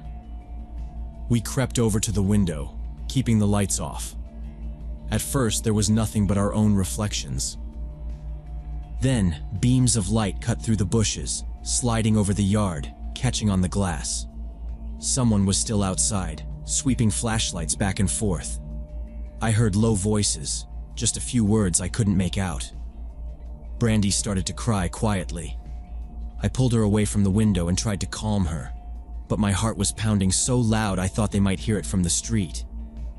I called our friend Danny, who worked security nearby, and tried to keep my voice steady. "There's people outside our apartment. I think they're trying to get in." He told me to stay away from the windows, to lock every door, and that he'd be there in 10 minutes. While we waited, I grabbed the heaviest thing I could find, a metal lamp, and sat by the door. Brandy huddled in the kitchen, texting her brother, refusing to come out until Danny arrived. The next 10 minutes dragged on forever. Every time a car passed, I jumped up, thinking it was someone coming back. Finally, I saw Danny's car pull up out front, headlights washing over the house. I watched as he got out, walked around the yard, then came to the door. He told us he saw 2 guys leaving the side alley just as he drove up, disappearing down the street. He searched the yard and checked all the windows, then came inside and locked up behind him. "You're not staying here alone tonight," he said. We didn't argue. He sat up with us in the living room, not even pretending to sleep. Every time the pipes creaked or someone walked by outside, he went to check. For the next 2 weeks, Danny slept over every night. We set up an air mattress in the living room and tried to make it feel normal, but it wasn't. I'd wake up at the slightest sound, check the time, listen for footsteps. Brandy kept her shoes by the door, just in case we had to run out. We started keeping the dog's leash clipped to his collar even when we were inside. We barely slept. Some nights I sat on the couch until sunrise, just listening to the silence, hoping I wouldn't hear anything. We didn't talk about what happened outside, just kept looking for new apartments online, sending desperate messages, hoping to find someplace, any place, that wasn't there. I left for work early, got home late, never walked alone. Brandy started taking the dog out in the mornings only, never after dark. If Danny had a night shift, we just stayed awake until he could get there. It felt like we were trapped. All the time, I kept glancing up at the upstairs window, half expecting to see Mr. Collins or that shadowy figure watching us again. After 2 weeks, we found another place across town. It was smaller and more expensive, but we took it immediately. We didn't even tell Mr. Collins in person that we were leaving. We left the keys in his mailbox and packed up everything in one frantic day. I remember double-checking every drawer and closet, making sure nothing was left behind. When we drove away, Brandy wouldn't even look at the house. We barely spoke the whole way to the new apartment. It felt like I could breathe for the first time in months. A few months later, we ran into a girl who lived down the street from our old place. She told us all the neighbors had been complaining about Mr. Collins for ages. Apparently, he'd been renting out rooms to people with nowhere else to go, taking cash under the table.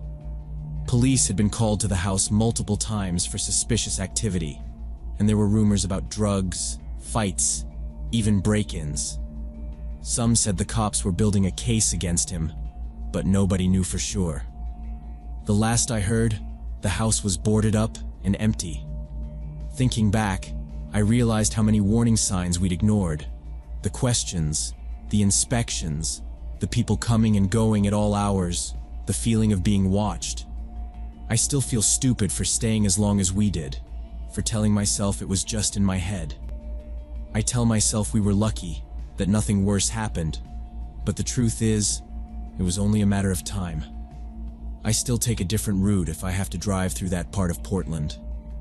Even seeing the street name on a sign makes me uneasy.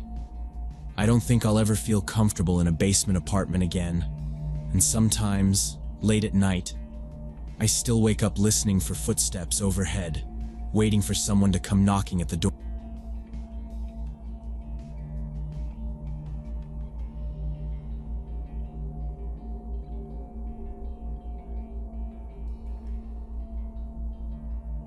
So when I was 15, I got a job as a junior counselor at this summer camp called Pine Valley up in the Colorado mountains. The camp wasn't big, maybe 50 kids and a dozen staff, scattered over a bunch of wooden cabins tucked into the pines. My job was to help with the little kids, keep them on schedule, and make sure nobody wandered off during hikes or got homesick enough to call their parents. That first week, everything felt normal. Bug bites, homesick tears, campfire songs, the usual stuff. My cabin was filled with 7- and 8-year-olds who acted wild all day and then crashed hard at night. All except for Tyler. Tyler was this pale, skinny kid with big glasses and a mop of blonde hair that was always in his eyes. He kept to himself and barely spoke. First night, I heard him crying after lights out. At first, I figured he was just missing home, but his crying wasn't normal. It was these panicked, gasping sobs that woke up the other kids. I got out of my bunk, sat by his bed, and tried to talk to him, but he just kept saying, "I want to go home. I want to go home." Nothing I did made a difference. This went on every night for almost a week. The other counselors told me to just ignore it, that some kids needed time to settle in. But Tyler never seemed to get used to anything. He wouldn't join in during games, wouldn't eat much, and freaked out whenever it got dark. His nightmares were loud enough that even kids from the next cabin complained. The camp had a night security guard named Marcus Green, and after the third night of Tyler's screaming, Marcus started showing up at our door around midnight. Marcus was a big guy, 6 foot at least, with a heavy walk and a voice that was always way too calm. He'd come in, crouch down next to Tyler's bunk, and start whispering to him. Sometimes he'd stay there for half an hour, just murmuring while the rest of us tried to sleep. At first, I was glad for the help. None of the other staff wanted to be up that late, and Marcus seemed patient, like he knew exactly what to say to calm Tyler down. But after a while, I noticed Marcus wasn't just helping. He lingered. Even after Tyler's crying had stopped, Marcus would stay sitting there, low-voiced and close, sometimes with his hand on the side of the mattress. Once, I got up for water and found Marcus still in the cabin an hour after the noise had stopped, just sitting in the dark next to Tyler's bed. He said, "Go on back to sleep. I'll handle this one." I didn't think much about it that night, but later it started to bother me. The other kids noticed too. They started asking why the guard always came to our cabin and nowhere else. Some joked about Tyler getting special treatment, but I could see a couple of them were starting to get weirded out. A few mornings I found Tyler's bunk covered in wrappers, candy, gum, stuff the rest of the kids didn't have. When I asked Tyler where he got it, he just shrugged. I tried to tell myself I was overreacting, that Marcus was just going out of his way for a scared kid, but I kept feeling off. Sometimes I'd wake up and see the flashlight beam from Marcus's walk shining straight into our windows, even when everything was quiet. He'd come by and just stand there, watching, not saying a word. Other times, I'd catch him staring into the cabin when the kids were all asleep. Marcus was in his mid-30s, a last-minute hire because the camp needed more staff. He always wore the same faded security shirt, and he kept a ring of keys clipped to his belt that jingled every time he moved. Nobody knew much about him. The other counselors said he had experience with kids, that he'd done a bunch of summer camps before this one. But I never saw him talking to anyone but Tyler. It was like he didn't exist outside of the night shift. He started bringing Tyler little toys. Plastic army men, matchbox cars, a flashlight shaped like a rocket. It was against camp rules. No outside treats, nothing that could make the other kids jealous. I found one of the toys under Tyler's pillow and asked him about it, but he just looked away. One afternoon, I mentioned it to my supervisor, Mrs. Parsons. She frowned and told me Marcus had clearance from the director. She said not to worry about it, that Marcus was trusted, and the toys were just to help Tyler adjust. But I could tell she wanted me to drop it. I kept watching. Whenever Marcus came around, Tyler lit up in a way I hadn't seen before.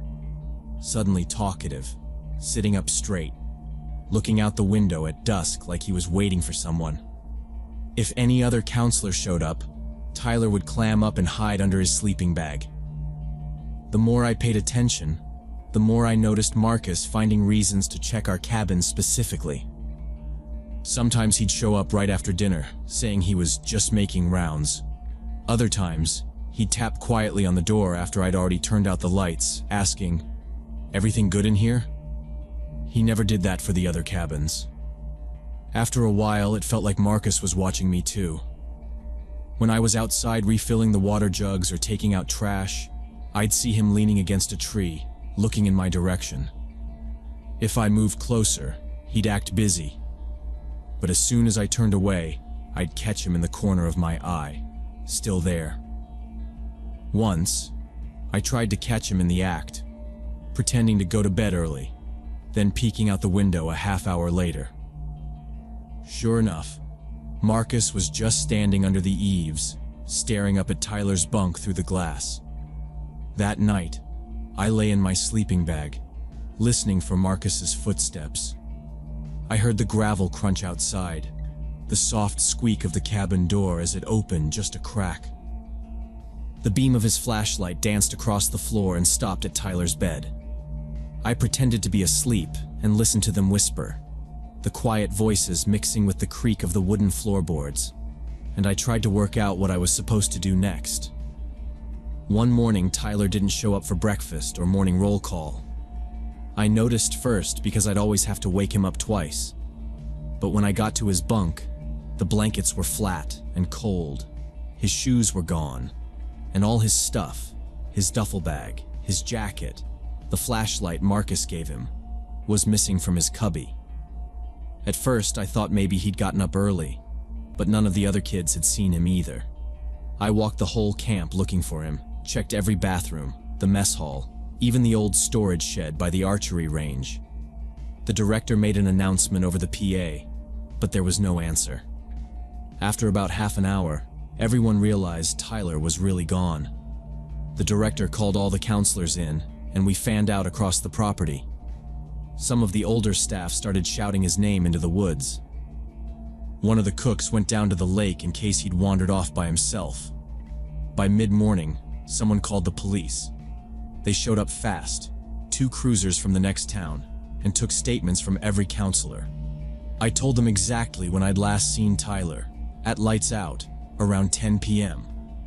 Marcus had been on night patrol that evening. When they asked him, he said he did his usual rounds, checked all the cabins, and everything was normal. He told them he hadn't seen or heard anything strange. I tried to remember if I'd heard anything, but my memory felt blurry. By lunchtime, the camp was swarming with people. More police, search and rescue volunteers, even some parents who'd rushed over after hearing the news. The police brought in dogs that sniffed around Tyler's bunk and the perimeter of camp. But after hours of searching, nothing turned up. The counselors walked the trails, combed the creek bed, and called Tyler's name until their voices were hoarse. The director shut down all camp activities, locked the main gate, and told everyone to stay inside their cabins unless they were searching. The sense of panic kept growing with every hour. The police questioned everyone again. They wanted to know if Tyler had said anything unusual, if he'd tried to run away before, if anyone had seen him outside after dark. Nobody had. Some of the little kids in my cabin started crying when the police came in to ask questions. Everyone was scared. That night, the camp felt dead silent. The next day, things got worse. The police searched the woods with more volunteers, set up checkpoints on the main road, and put up flyers in town. The camp kept us all on lockdown. Marcus was everywhere. At first, he seemed really upset, even frantic, like he couldn't believe Tyler was gone. He volunteered for the search teams, walked the woods with a flashlight at night, and kept saying how sorry he was. But I kept remembering all those late nights he spent talking to Tyler, the toys, the candy, the way he always checked our cabin. Something about it felt wrong, and the more I thought about it, the more suspicious I got. A week after Tyler disappeared, Marcus quit his job out of nowhere. He said he had a family emergency and needed to go home. He left before lunch, packed up his car, and drove off. The other counselors barely had time to say goodbye. The timing felt way too convenient. I went straight to the police and told them everything I'd seen.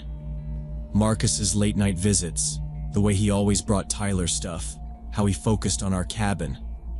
They listened and said they'd look into it, but Marcus was already gone by then. They searched his bunk and locker, but found nothing. Camp went on, but it was clear no one really thought Tyler was coming back. For 2 more weeks, police and volunteers kept searching the woods, but they never found a single clue. About a month later, I was at home when I saw a news story about Pine Valley on TV. It said the camp was under investigation after new information came out about Marcus. Turns out he had previous convictions for child abuse in another state. Charges that never showed up on the background check because the camp had used a cheap online service and rushed his hiring. The director admitted they were desperate for staff and didn't check references like they should have. Police reopened their investigation, but by then, Marcus had disappeared. Nobody could find him. Tyler's case officially went cold. The camp shut down for good a few weeks after that. Some families sued. The director left town.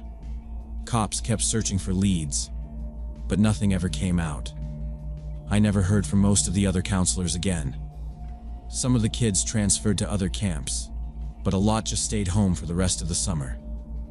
Sometimes I think about Tyler, how quiet he was, how he looked at Marcus like he was the only safe person in the world. People always tell me there's nothing I could have done, but I still wonder what would have happened if I'd pushed harder, told someone sooner, made a bigger deal about the stuff I noticed. It's been years now, but I still can't stop replaying those nights in my head, wishing for a different end.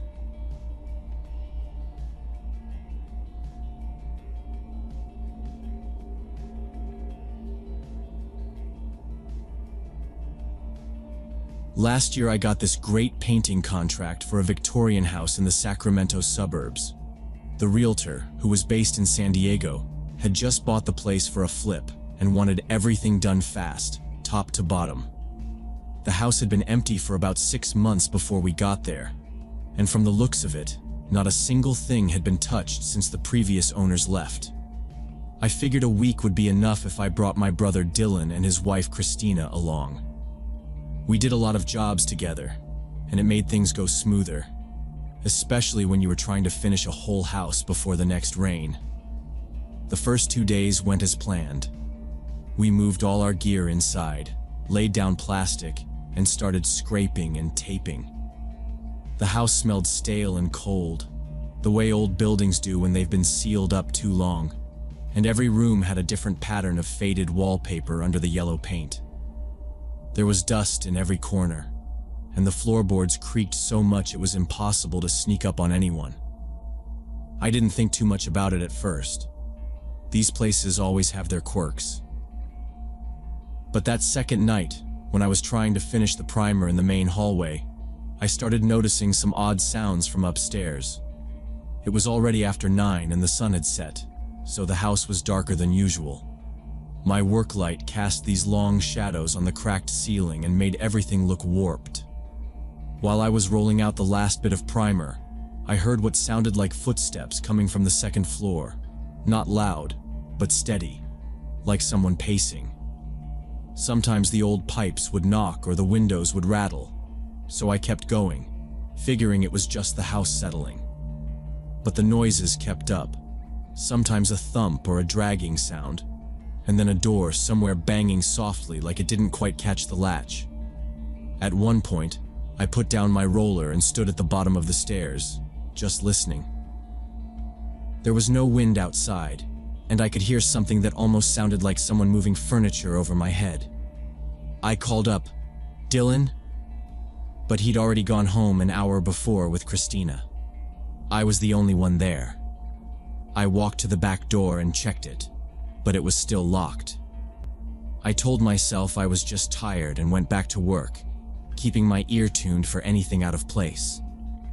The noises faded after a while, and I finished up by midnight, double-checking the windows and doors before locking up and heading out. By then, I'd almost convinced myself it was nothing, just the building shifting. The next day, around lunch, I brought it up to Dylan and Christina while we ate sandwiches on the porch steps. The street was quiet, just the occasional car passing by or a dog barking down the block. Christina perked up right away when I mentioned the noises. She's big on true crime and always has some podcast in her headphones. "You think there's an animal in there?" she asked. I shrugged. "Could be, but it sounded heavier than that. Not like a rat or a squirrel. Maybe a raccoon." Dylan didn't seem too bothered, just rolled his eyes and said it was probably nothing, but Christina was already looking at the windows, trying to see if she could spot something. She got more and more curious as we talked, throwing out theories about squatters, bad wiring, or old pipes. "Maybe there's somebody living up there," she joked, but I could tell she half meant it. She wanted to look into it, and I didn't see any harm in checking. We agreed that after we finished for the day, Christina and I would stay late and take a look around, just to make sure. Dylan needed to go home to take care of their kids, so it was just the two of us for the evening shift. That afternoon we worked mostly in the main rooms, scraping the window frames and rolling on a second coat in the dining room. The whole time, Christina kept looking up at the ceiling, like she was listening for another sound. By 6, Dylan packed up his stuff and headed out. I pulled out my small flashlight from the toolbox and handed it to Christina, who was already grinning, excited to play detective. The upstairs landing was dim, with just a little light coming in from the west windows. We started in the biggest bedroom, Christina shining the light into every closet and behind the old radiator. We didn't see anything at first, just dust and a couple of dead flies on the sill. As we moved down the hallway, the boards creaked louder, and the air felt different, colder. Christina pointed the flashlight into the second bedroom and stopped. "Did you hear that?" she whispered. I listened, and for a second there was nothing. Then, a soft scrape, like something shifting on the floor above us. The attic, maybe. I tried the pull-down ladder to the attic, but it was stuck tight. Hadn't been opened in years by the look of it. Christina kept poking around the hallway, shining her light into every crack. We stood there for a few minutes, just listening, the silence stretching on, and the shadows getting longer. We didn't find anything obvious, no sign of animals or broken windows, just a few footprints in the dust on the attic landing, smaller than mine. Christina snapped a picture on her phone, saying we could check the prints against ours in the morning, just to be sure. We went back downstairs, locked up, and left, planning to come back early the next day to finish the job and maybe figure out what had made those sounds. Around 9 that night, we were still working in the main hallway. Christina was tired but restless, kept looking up at the ceiling like she couldn't let it go. She said she wanted to check the master bedroom closet one more time, just to be sure nothing weird was happening up there. I told her to go ahead while I finished rolling paint in the living room. I could hear her footsteps overhead, slow and careful, boards creaking with every step. For a few minutes, everything was quiet, except the sound of my roller on the wall and the dull tap of Christina's shoes upstairs. Then out of nowhere, I heard a scream so loud I dropped the roller. Christina's voice echoed down the stairs, shrill and panicked, and I heard a sudden commotion from above. Before I could even move, 2 people in dark clothing burst out onto the landing, their feet thudding fast down the steps. I barely caught a glimpse of them. A man and a woman, both wearing hoodies, moving so quick it didn't seem real. They hit the bottom of the stairs and shot toward the back of the house, shoes sliding on the old floor. I heard the back door slam hard enough to rattle the glass. Christina was still at the top of the stairs, pointing and yelling, her face pale. She kept saying, They were in the closet. They were in the closet. I ran up to her and grabbed her arm. She was frozen in place, shaking so bad I thought she might fall. My first instinct was just to get out of the house, but she wouldn't move. I half dragged her down the hallway and into the main bathroom at the top of the stairs. The lock on the door barely worked, but I turned it anyway, pressing my shoulder against the wood.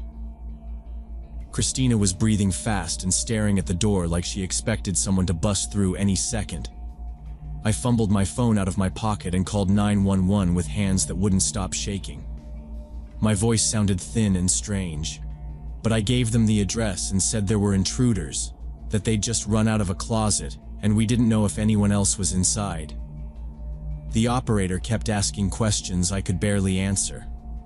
Christina was whispering that she'd seen feet sticking out from behind a pile of blankets in the closet, and that's when one of them jumped up. She thought they'd been hiding there the whole time we were working. I told her not to worry. The police were coming, just to stay quiet and wait. The minutes dragged on, every sound in the house amplified. We could hear footsteps outside, and then the noise of cars pulling up out front. Blue and red lights flashed through the bathroom window. Someone pounded on the front door, and I yelled that we were upstairs.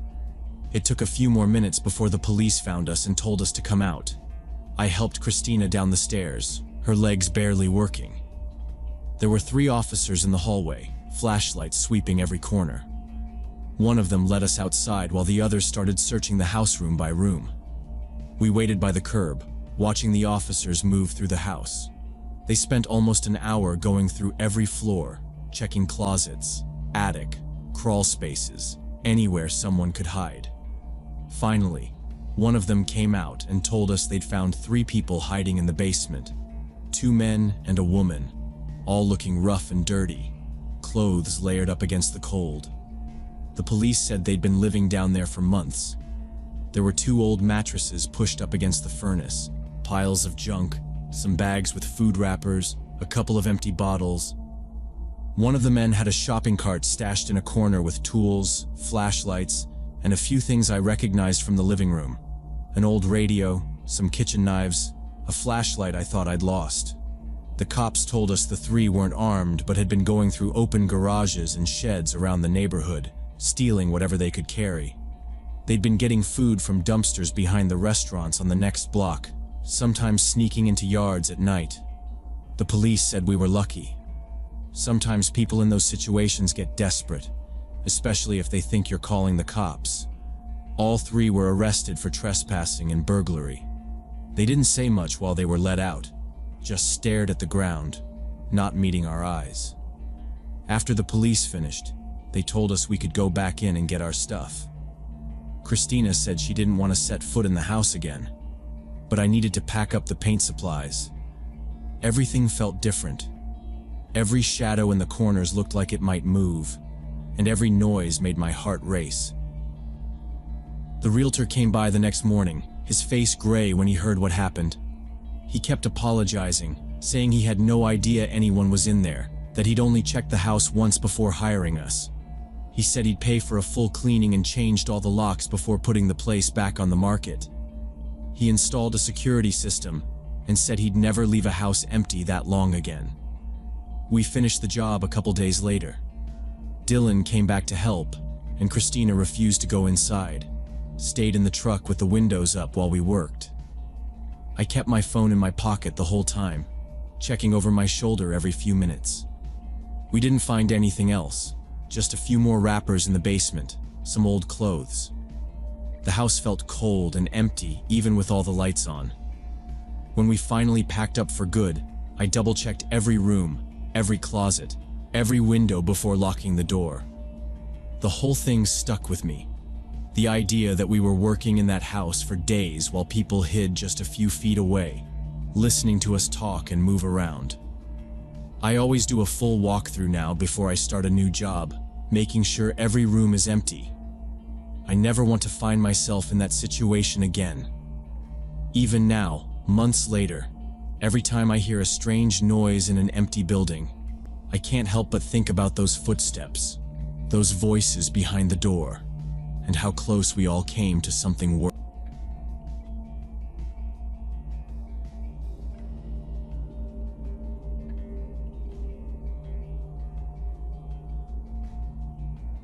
When I started at Ohio State at 19, I got assigned to a freshman double in Siebert Hall, one of those big, older dorms with tile floors that never feel clean, no matter how much you mop. My roommate was Derek Morris. I remember thinking right away that he was kind of off, but nothing I could point to. He was just this skinny kid with pale skin, brown hair shaved close to the scalp, and he always wore this big black hoodie with the drawstrings pulled tight around his face, no matter how hot it was in the room. The first day, I tried to introduce myself, get a conversation going. Basic stuff, like where you're from, what you're majoring in, all that. He answered with these short, flat replies.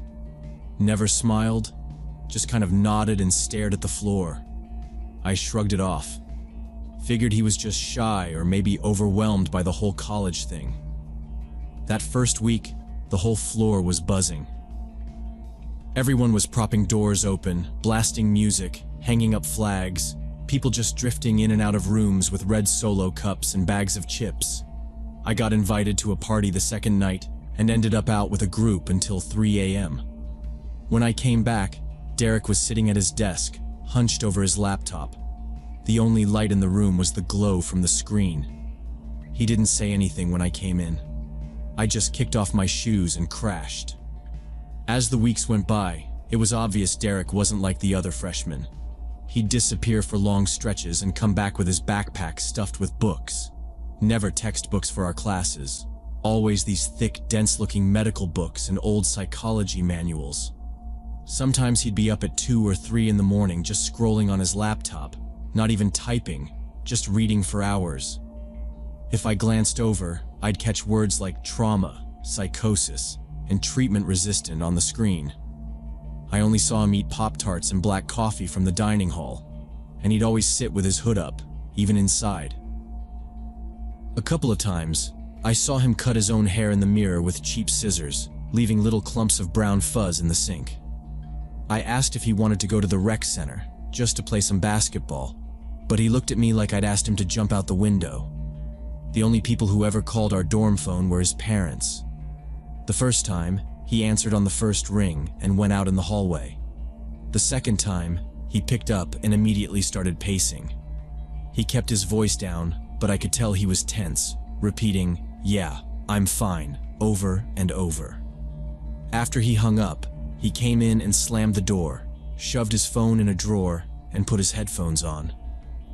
Sometimes his mom would call when he wasn't in the room, and I'd answer and have to tell her Derek was at the library or something.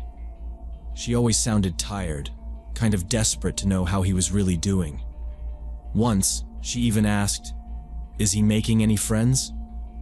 I just lied and said yes. By October, the floor was deep into fall midterms, everyone getting stressed out, but Derek didn't seem to care about any of it. He kept to himself, barely went to class, and his sleep was all over the place. If I left for breakfast, he'd be curled up in bed with the covers over his head, the room freezing cold because he always turned the window fan on, even though the temperature had dropped below 50 at night. If I came back after a night out, he'd be awake, sitting at his desk with the same medical forum open, scrolling through threads about personality disorders and self-harm. I started keeping my stuff locked up, not because I thought Derek would steal anything, but because I was getting this weird feeling in the room, like I didn't really know who I was living with. I barely ever saw him shower, and his side of the room started to smell musty, like sweat and old socks. He stuck a printed-out sheet of paper over the peephole in our door, taping the corners down so you couldn't see in or out. He never explained it. I stopped asking questions. Then, sometime in late October, I woke up in the middle of the night to this heavy thumping noise. It was dark, but there was a weird shadow moving near Derek's bed. I thought maybe he'd fallen or dropped something, so I sat up and turned on my phone flashlight. That's when I saw Derek in the middle of the room, standing in his hoodie and gym shorts, his fists balled up. He was punching himself in the face, over and over, hard. I heard the sound of skin hitting bone, the wet smack of knuckles against his cheek. At first, I just stared, not sure if I was even awake. Then I realized he was muttering under his breath. I couldn't make out everything he was saying, but I caught words like punished, sins, and clean. I climbed out of bed and called out, "Derek? What are you doing?" He froze.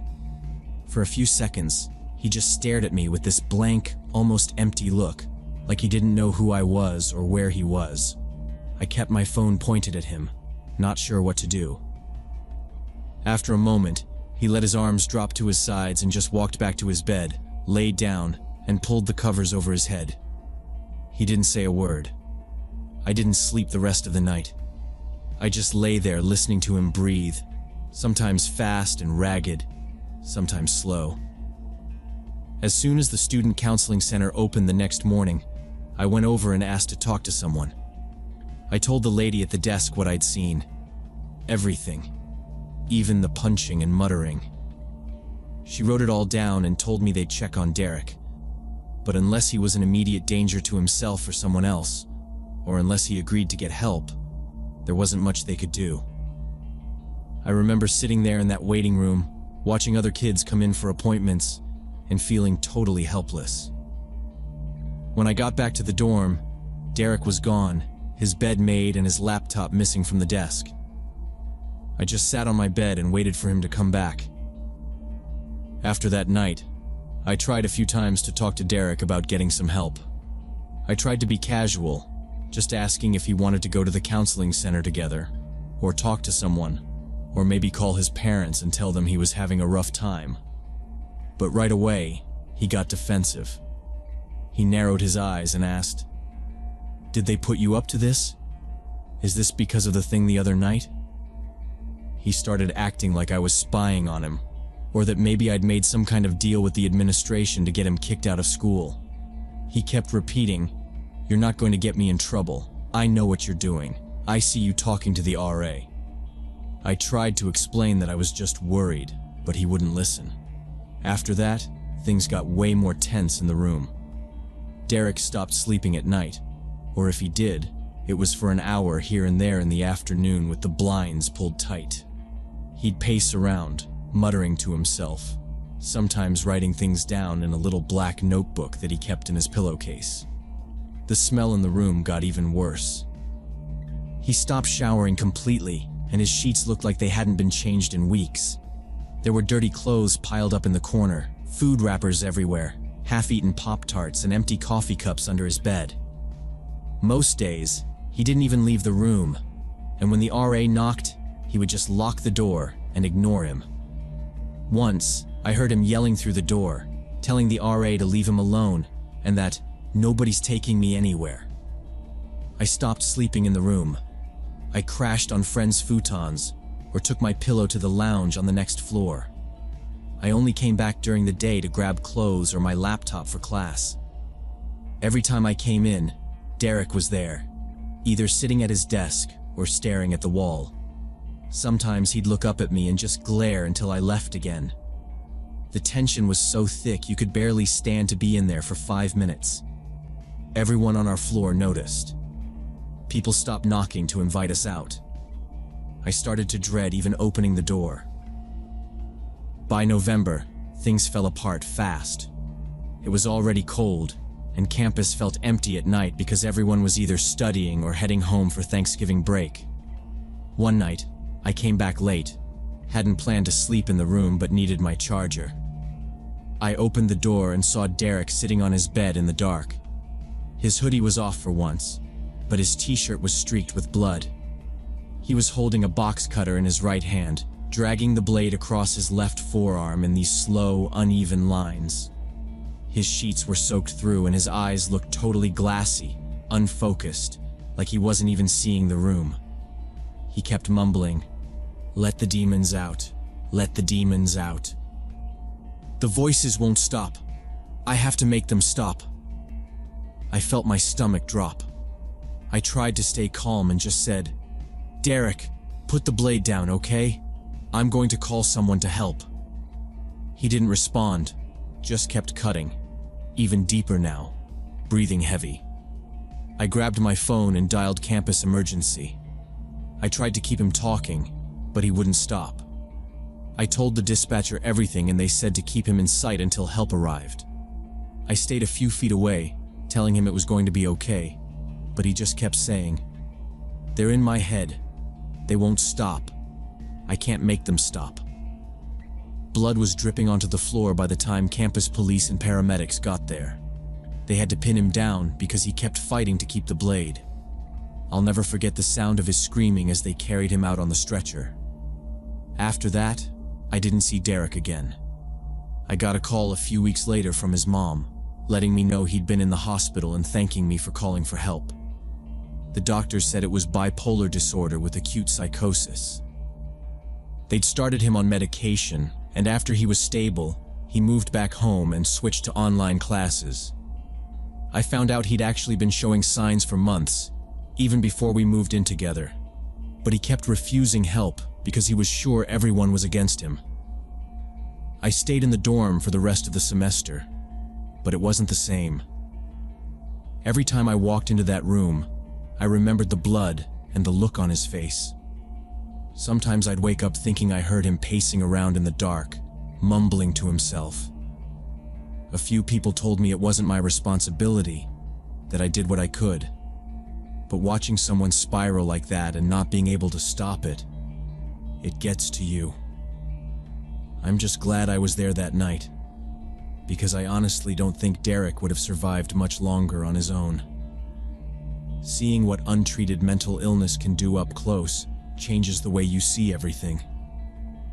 I still think about him sometimes and hope he's doing better, but I haven't heard anything since he left.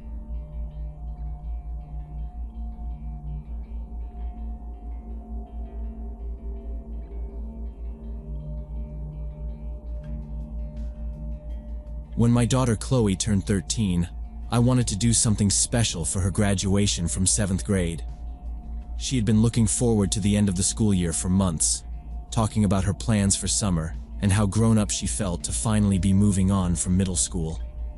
I had mixed feelings about how fast time was going. She begged me to let her have a sleepover with 5 girls from her class, promising they'd be quiet and not make a mess, listing out names on a sticky note with little hearts next to each one. Most of the names I recognized, her usual group from band and soccer. But one stood out: Jessica Martinez. I'd heard that name more than once at parent meetings, and not in a good way. Jessica had been suspended twice that year for fighting, and I'd heard talk from other parents that she came from a troubled home. Her father was in prison and her mother worked 3 jobs. People said Jessica got mean sometimes. Chloe insisted that Jessica was trying to change and deserved a chance to fit in. I wasn't comfortable at first. I didn't want trouble in my house, but Chloe wouldn't let it go. She said, "She's not bad, Mom. She just wants to make friends. Please give her a chance." I told myself one night wouldn't hurt, and maybe some kindness could help her. I bought extra snacks, chips, sodas, cupcakes with purple icing, and even made sure we had allergy-friendly options just in case. The living room was set up with sleeping bags, blankets, and little gift bags for each girl. Chloe helped me vacuum, dust, and clear a space so they'd all have enough room. By 4 p.m., I was wiping down the counters for the 3rd time and checking the pizza coupons, feeling tense but trying not to show it. The girls started arriving around 6, each dragging duffel bags and clutching pillows. There was a lot of laughter and shrieking at first, the sound echoing up the staircase. Jessica showed up last, standing on the porch with her backpack slung low and her hands shoved in her jacket pockets. Her hair a little messy, but her face set in a careful, polite expression. I opened the door, and she gave a small, almost nervous, "Hi, thanks for having me." I noticed right away that her sneakers were too big for her feet, and her jacket was thin for the time of year, even though the evening had turned chilly. She didn't make eye contact at first, but said thank you again when I handed her a soda. Chloe bounced over and pulled her into the living room. introducing her to the other girls like she was already part of the group. I watched them settle in, laying out sleeping bags, picking nail polish colors, and setting up a phone for music. Chloe kept an eye on Jessica, making sure she wasn't left out. Jessica laughed a little too hard at some of the jokes, but she was polite, offering to help pass out snacks, and even asking if she could help clean up a spill when one of the girls knocked over a cup of juice. I noticed the way she kept glancing at the door, or her phone, as if she expected someone to call her home early. By 8 p.m., the living room was covered in popcorn kernels, half-eaten cupcakes, and the smell of acetone from nail polish. I was in the kitchen making sure there was enough ice and hearing the girls talk and giggle, their voices sometimes rising, then falling into quiet whispers. Jessica was actually being helpful, offering to help the others find the remote or pick out a movie. Every time I walked by, she smiled at me, just a quick smile, then went back to what she was doing. She thanked me twice more before the night was over. "Thank you for letting me come, Mrs. Keller," she said at one point, her voice quieter than the others. I was surprised at how well she seemed to fit in, the way Chloe and the other girls included her in every game. They watched movies, painted their nails, and passed around a bag of sour candies, trading pieces. Chloe even took a group selfie, everyone crowding in and making silly faces. Jessica looked right at the camera, her smile a little more hesitant than the others, but real enough. Around 10 p.m., I ordered pizza from the place down the street. The girls voted on toppings, and then ran outside to meet the delivery driver when he pulled up, coming back in with the pizza boxes held high, like they'd won a prize.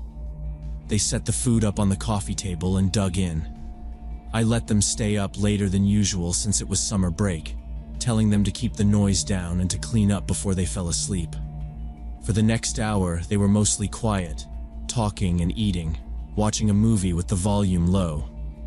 Jessica laughed along with everyone else and made a few jokes. I went upstairs, sat down at my desk, and started catching up on work emails, feeling relieved that everything seemed under control. Every so often, I heard the sound of giggles drifting up from the living room. I checked my phone twice to make sure everything was okay, but there were no calls or texts from Chloe. I started thinking maybe I had been too judgmental about Jessica. The girl was polite, helpful, and clearly trying hard to fit in. Chloe was being kind, checking in with her, and I felt a sense of pride that my daughter wanted to be inclusive. I finished my emails and leaned back in my chair, listening to the soft sounds from downstairs.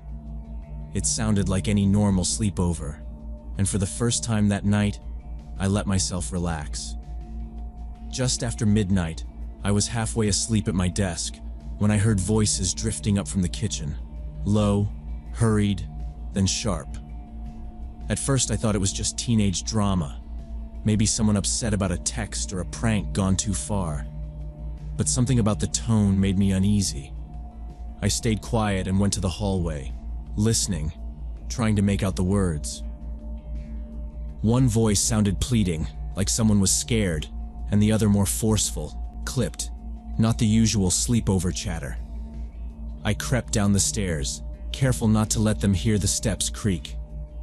When I reached the bottom, everything went silent. No laughter, no whispers. I turned into the kitchen and found the refrigerator door wide open, the cold light spilling across the floor. One of the girls, Olivia, I think, quickly closed the door and smiled like nothing was wrong. The others hovered awkwardly near the counter, and Jessica was standing apart from them, head down, her hands tucked behind her back. I asked if everything was okay, and Olivia said they were just getting some water. Jessica nodded and didn't look at me. The air felt heavy, tense, and I felt all their eyes flicking between me and each other. I almost let it go, but as I glanced around the kitchen, something didn't look right. The wooden knife block on the counter was missing its largest knife, the 8-inch chef's knife I always kept in the front slot. I walked over and stared at the empty space, my mind racing. I tried to keep my voice steady, asking if anyone had seen the big knife. All the girls shook their heads. They wouldn't meet my eyes. Olivia said maybe it got put in the dishwasher, but I could see the clean dishes stacked on the drying rack. Jessica stepped forward and said, "Do you want help looking for it?" But her voice was too calm. I told them it was late and they should all go back to the living room. Chloe pulled Jessica by the arm, whispering something, and the girls shuffled out, glancing back at me. When they were gone, I searched every drawer and cabinet, checking the trash, even looking behind the microwave. The knife wasn't there. My hands started to shake and I tried to focus, breathing slowly. I thought about going back into the living room, making up an excuse to look through everyone's things, but it felt wrong, and I didn't want to accuse anyone without proof. I just kept thinking, one of these kids is lying to me, and now I had no idea what they were capable of. I locked the back door, double-checked the windows, and tried to calm myself. Upstairs, I lay awake, hearing every sound from downstairs: soft footsteps, low voices, the click of a phone, a drawer opening. Every now and then I got up to check, but nothing looked out of place except the empty knife block. I didn't sleep at all, counting the hours until morning. By 7, the sun was coming in through the kitchen windows, and I heard the girls starting to pack up their things.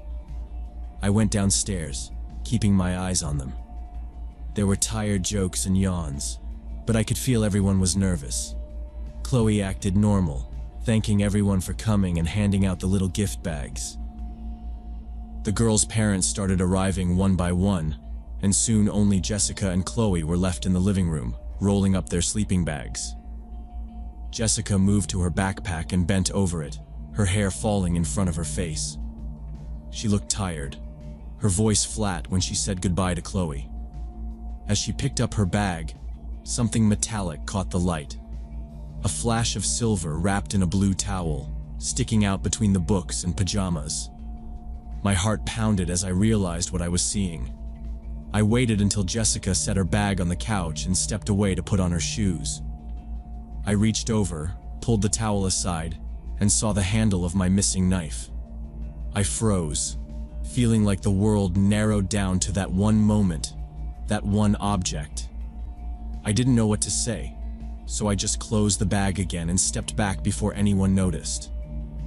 Jessica thanked me for having her and walked out the door. I stood at the window and watched her head down the street, her bag slung over one shoulder, moving fast. After all the girls were gone, Chloe asked if something was wrong, but I told her I was just tired. She went upstairs and I started cleaning up the living room, picking up wrappers, folding blankets, throwing away half-empty soda cans. In the kitchen, I dumped the trash and noticed a crumpled piece of paper stuck in the corner of the bin. I pulled it out and flattened it. There were 5 addresses written in pencil, all houses on our street, written in careful block letters. I stared at the paper for a long time, reading the numbers and names over and over, and realized they matched the houses of the girls who were at the sleepover, including ours. It was Jessica's handwriting. My hands shook as I held the paper, and I went to my phone and called the school counselor. I told her everything about the missing knife, the strange behavior, the list of addresses. She listened quietly and then said Jessica had been displaying concerning behaviors lately, talking about wanting to run away, sometimes saying violent things when she thought no one could hear. She told me to document everything and to limit contact, that it wasn't safe for Chloe or the other girls. I thanked her and hung up, then sat at the kitchen table staring out the window, watching the empty street. I never got my knife back. Chloe kept asking why Jessica wasn't allowed to visit, but I just told her the truth. That sometimes you have to make hard decisions to keep the people you love safe. That was the last time I ever saw Jessica Martinez, and the last sleepover I ever hosted in our house.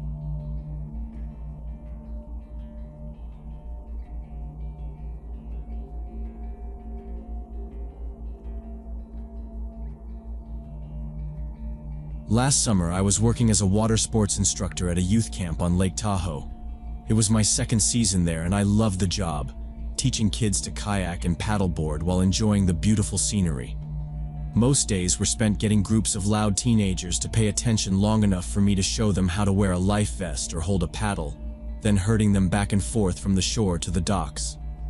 It could get exhausting, but I got used to the noise, the sunscreen smell, the squeaky life jackets, and the endless lines for the snack bar. The lake was huge, sparkling, and always busy near the camp, with boats and jet skis everywhere during the day. But there was this one stretch, far on the northern side, where it stayed quiet. Hardly anyone from camp ever went there because it was out of the way, rocky, and you had to paddle for at least an hour to get close. I always thought about checking it out myself, but there was never time. On my first real day off that summer, I decided to do it. The weather was perfect, clear, warm, no wind. I went down early before breakfast and grabbed one of the yellow camp kayaks, the one with the least scratches. I stuffed a dry bag with water bottles, a couple of granola bars, some trail mix, and my phone. I packed a cheap pair of binoculars that I usually brought for spotting eagles or otters for the kids. I didn't tell anyone exactly where I was going, but it was normal for staff to take a kayak or paddleboard out for a few hours, so nobody really asked. By 9, I'd pushed off from the dock, the water still glassy, no waves at all, just my paddle dipping quietly. The camp buildings and chatter faded fast behind me. I followed the shoreline at first, skirting around boulders and sun-bleached logs, getting further away from camp than I'd ever been alone. The water turned colder as I got north, and the trees crowded closer to the edge. The smell changed too. Pine needles, lake water, and something deeper, like earth. For a long time there was nothing except the soft splash of my paddle and the faint buzz of insects in the trees. I saw a few fishing boats way out in the distance, but none came close. At one point I drifted for a bit, just letting the kayak rock under me, eating some trail mix and listening to how quiet it was. It felt good, almost too quiet after weeks of noise and chaos at camp. No kids yelling, no whistles, no radios. I leaned back and let the sun warm my face. I kept paddling north, taking my time. After about an hour, I reached a small cove I'd seen on Google Maps, but never from the water. The banks were steep and choked with fir and pine, roots hanging down over the rocks. There was no beach, just a mess of fallen logs, tangled branches, and some old boulders. A kingfisher darted past, barely making a sound. I stopped paddling and let the kayak drift into the shadow of the trees, listening to the soft slap of the water against the hull. It felt a world away from camp, and I realized I hadn't seen another person in at least half an hour.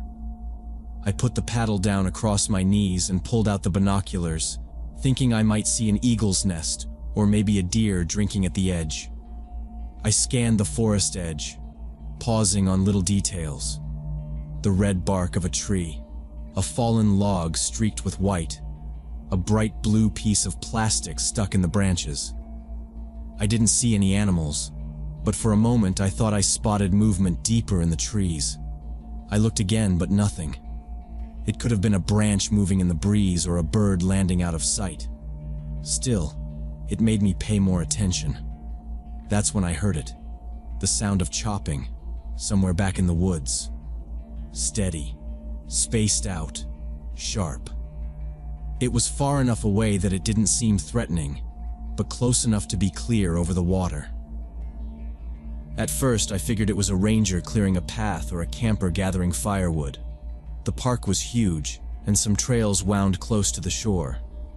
But there were no official campsites on this part of the lake, and I hadn't seen any boats or tents or smoke.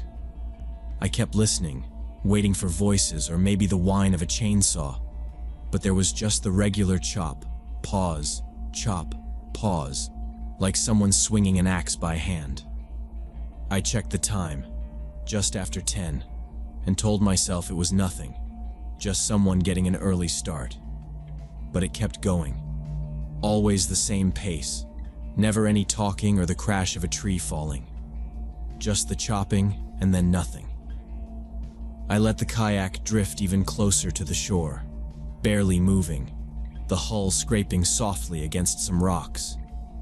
I picked up the binoculars again and aimed them into the trees. I couldn't see much from the water. The forest was too thick, and the sun at the wrong angle, casting long shadows everywhere. Still, I scanned back and forth, pausing whenever I caught a flash of movement. Every so often the sound would stop, and I'd hold my breath, listening. Then it would start up again, always the same rhythm. My arms were starting to ache from holding the binoculars up so long, but I kept going, curiosity getting the better of me. Finally, I spotted something that didn't fit. A dark shape among the trees, maybe 30 or 40 yards from the waterline. It was partly hidden behind a fallen log. I adjusted the focus and tried to steady my hands. It looked like a man, bent over, swinging something heavy. He paused, straightened, wiped his forehead with his arm, then bent again. The sunlight hit him in patches, so I couldn't make out much detail. Just jeans, a dark shirt, and the silver edge of an axe head as it came down on something I couldn't see. I watched for a few minutes, trying to make sense of it. There was nothing especially strange about a guy chopping wood, but something felt off. He wasn't gathering branches or clearing a trail. It was too methodical, too isolated, and he never looked up. He was completely alone, focused on whatever he was doing, not checking his surroundings, not taking breaks. I watched him for a while, not moving, barely breathing. The sound of the axe echoed over the water, each swing measured and heavy. I glanced behind me. Nothing but the empty lake, no other boats, no one to see what I was seeing. The hairs on my arms started to rise, not from cold, but from the feeling that I shouldn't be there.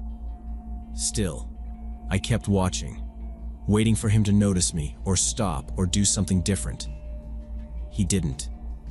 He just kept chopping, as if the rest of the world didn't exist. Through the binoculars, I spotted a small clearing about 50 yards inland. I focused, forcing myself to breathe slow and quiet. That's when I saw the man in the work clothes more clearly. He was standing with his back to me, bending over something on the ground. At first, I thought it was a log or a bag, but then he straightened up and I saw the axe in his hand. The blade was smeared with something dark, and there were red streaks on his jeans. He looked around once, then knelt again. That's when I realized what I was seeing. A body. A real human body. Motionless, lying awkward in the grass near a half-dug pit. The man wiped his forehead, glanced left and right, and then grabbed the body by the shoulders and started dragging it toward the open grave. I froze, barely able to process what I was seeing. The victim looked like another man, about the same age as the killer. Both of them wore dirty work shirts and heavy boots, like they'd been out there all morning. But the one on the ground wasn't moving at all. My hands trembled as I tried to keep the binoculars steady. I kept thinking maybe I was wrong. Maybe it was some kind of accident or they were hunting or working. But the axe, the blood, the way the man moved, none of it made sense except for one explanation. I watched as he rolled the limp body toward the hole, the victim's arms flopping like dead weight. The killer paused, caught his breath, then shoved the body face down into the pit. For a second, I thought he would look up, spot the flash of my binoculars in the sunlight, and see me there in my kayak. I lowered the binoculars just in case, my mouth dry. He didn't notice. He climbed out of the grave and picked up a shovel. Methodical, like he'd done this before, he started covering the body with dirt. Each shovel full landed with a dull thump. I could hear it all the way from the water, the silence of the forest amplifying every sound. The killer glanced around once more but stayed focused on his grim task. I sat there, barely breathing, terrified to move or make a noise. I knew I had to leave before he saw me. My mind raced. I had to get out, get help. But if he saw me now, I'd never make it back to camp. As quietly as possible, I picked up my paddle and eased the kayak away from shore. Every muscle felt stiff and weak at the same time. I slid backward, trying not to bump any rocks or branches. My arms shook as I paddled, the kayak barely making a sound on the water. I kept glancing back over my shoulder, half expecting to see the man at the shoreline, watching me, coming after me. But he stayed focused on the grave, the axe and shovel lying next to him. The sun was higher now, making everything look sharp and unreal. I forced myself to paddle steady. Not too fast, not too slow, just moving away from the cove, counting every stroke, staying as quiet as I could. Every ripple on the water felt too loud. My mind replayed what I'd seen over and over, every detail sharper than the next. The red stains, the limp arms, the pit in the earth. The trip back to camp felt endless. The sky was blue and bright, but I hardly noticed. My breath was short, my chest tight. Every little sound on the water made me flinch. I kept checking behind me, convinced the killer would realize he'd been watched and come after me. I tried to think logically, to remind myself I was moving fast, that the man had no reason to suspect a lone kayak out on the water. But I couldn't shake the fear that at any second, I'd see another kayak coming, or hear a motorboat, or see that man running through the trees on the shore. My arms burned from paddling, but I didn't dare slow down. I could feel sweat dripping down my neck, even though the breeze was cool. I pushed on, forcing myself to keep the boat straight, aiming for the camp dock like it was the only safe place left in the world. When I finally reached the camp, I pulled the kayak onto the dock and staggered out, legs unsteady. I hurried to the camp office, barely noticing the noise of kids playing by the water or the staff calling instructions.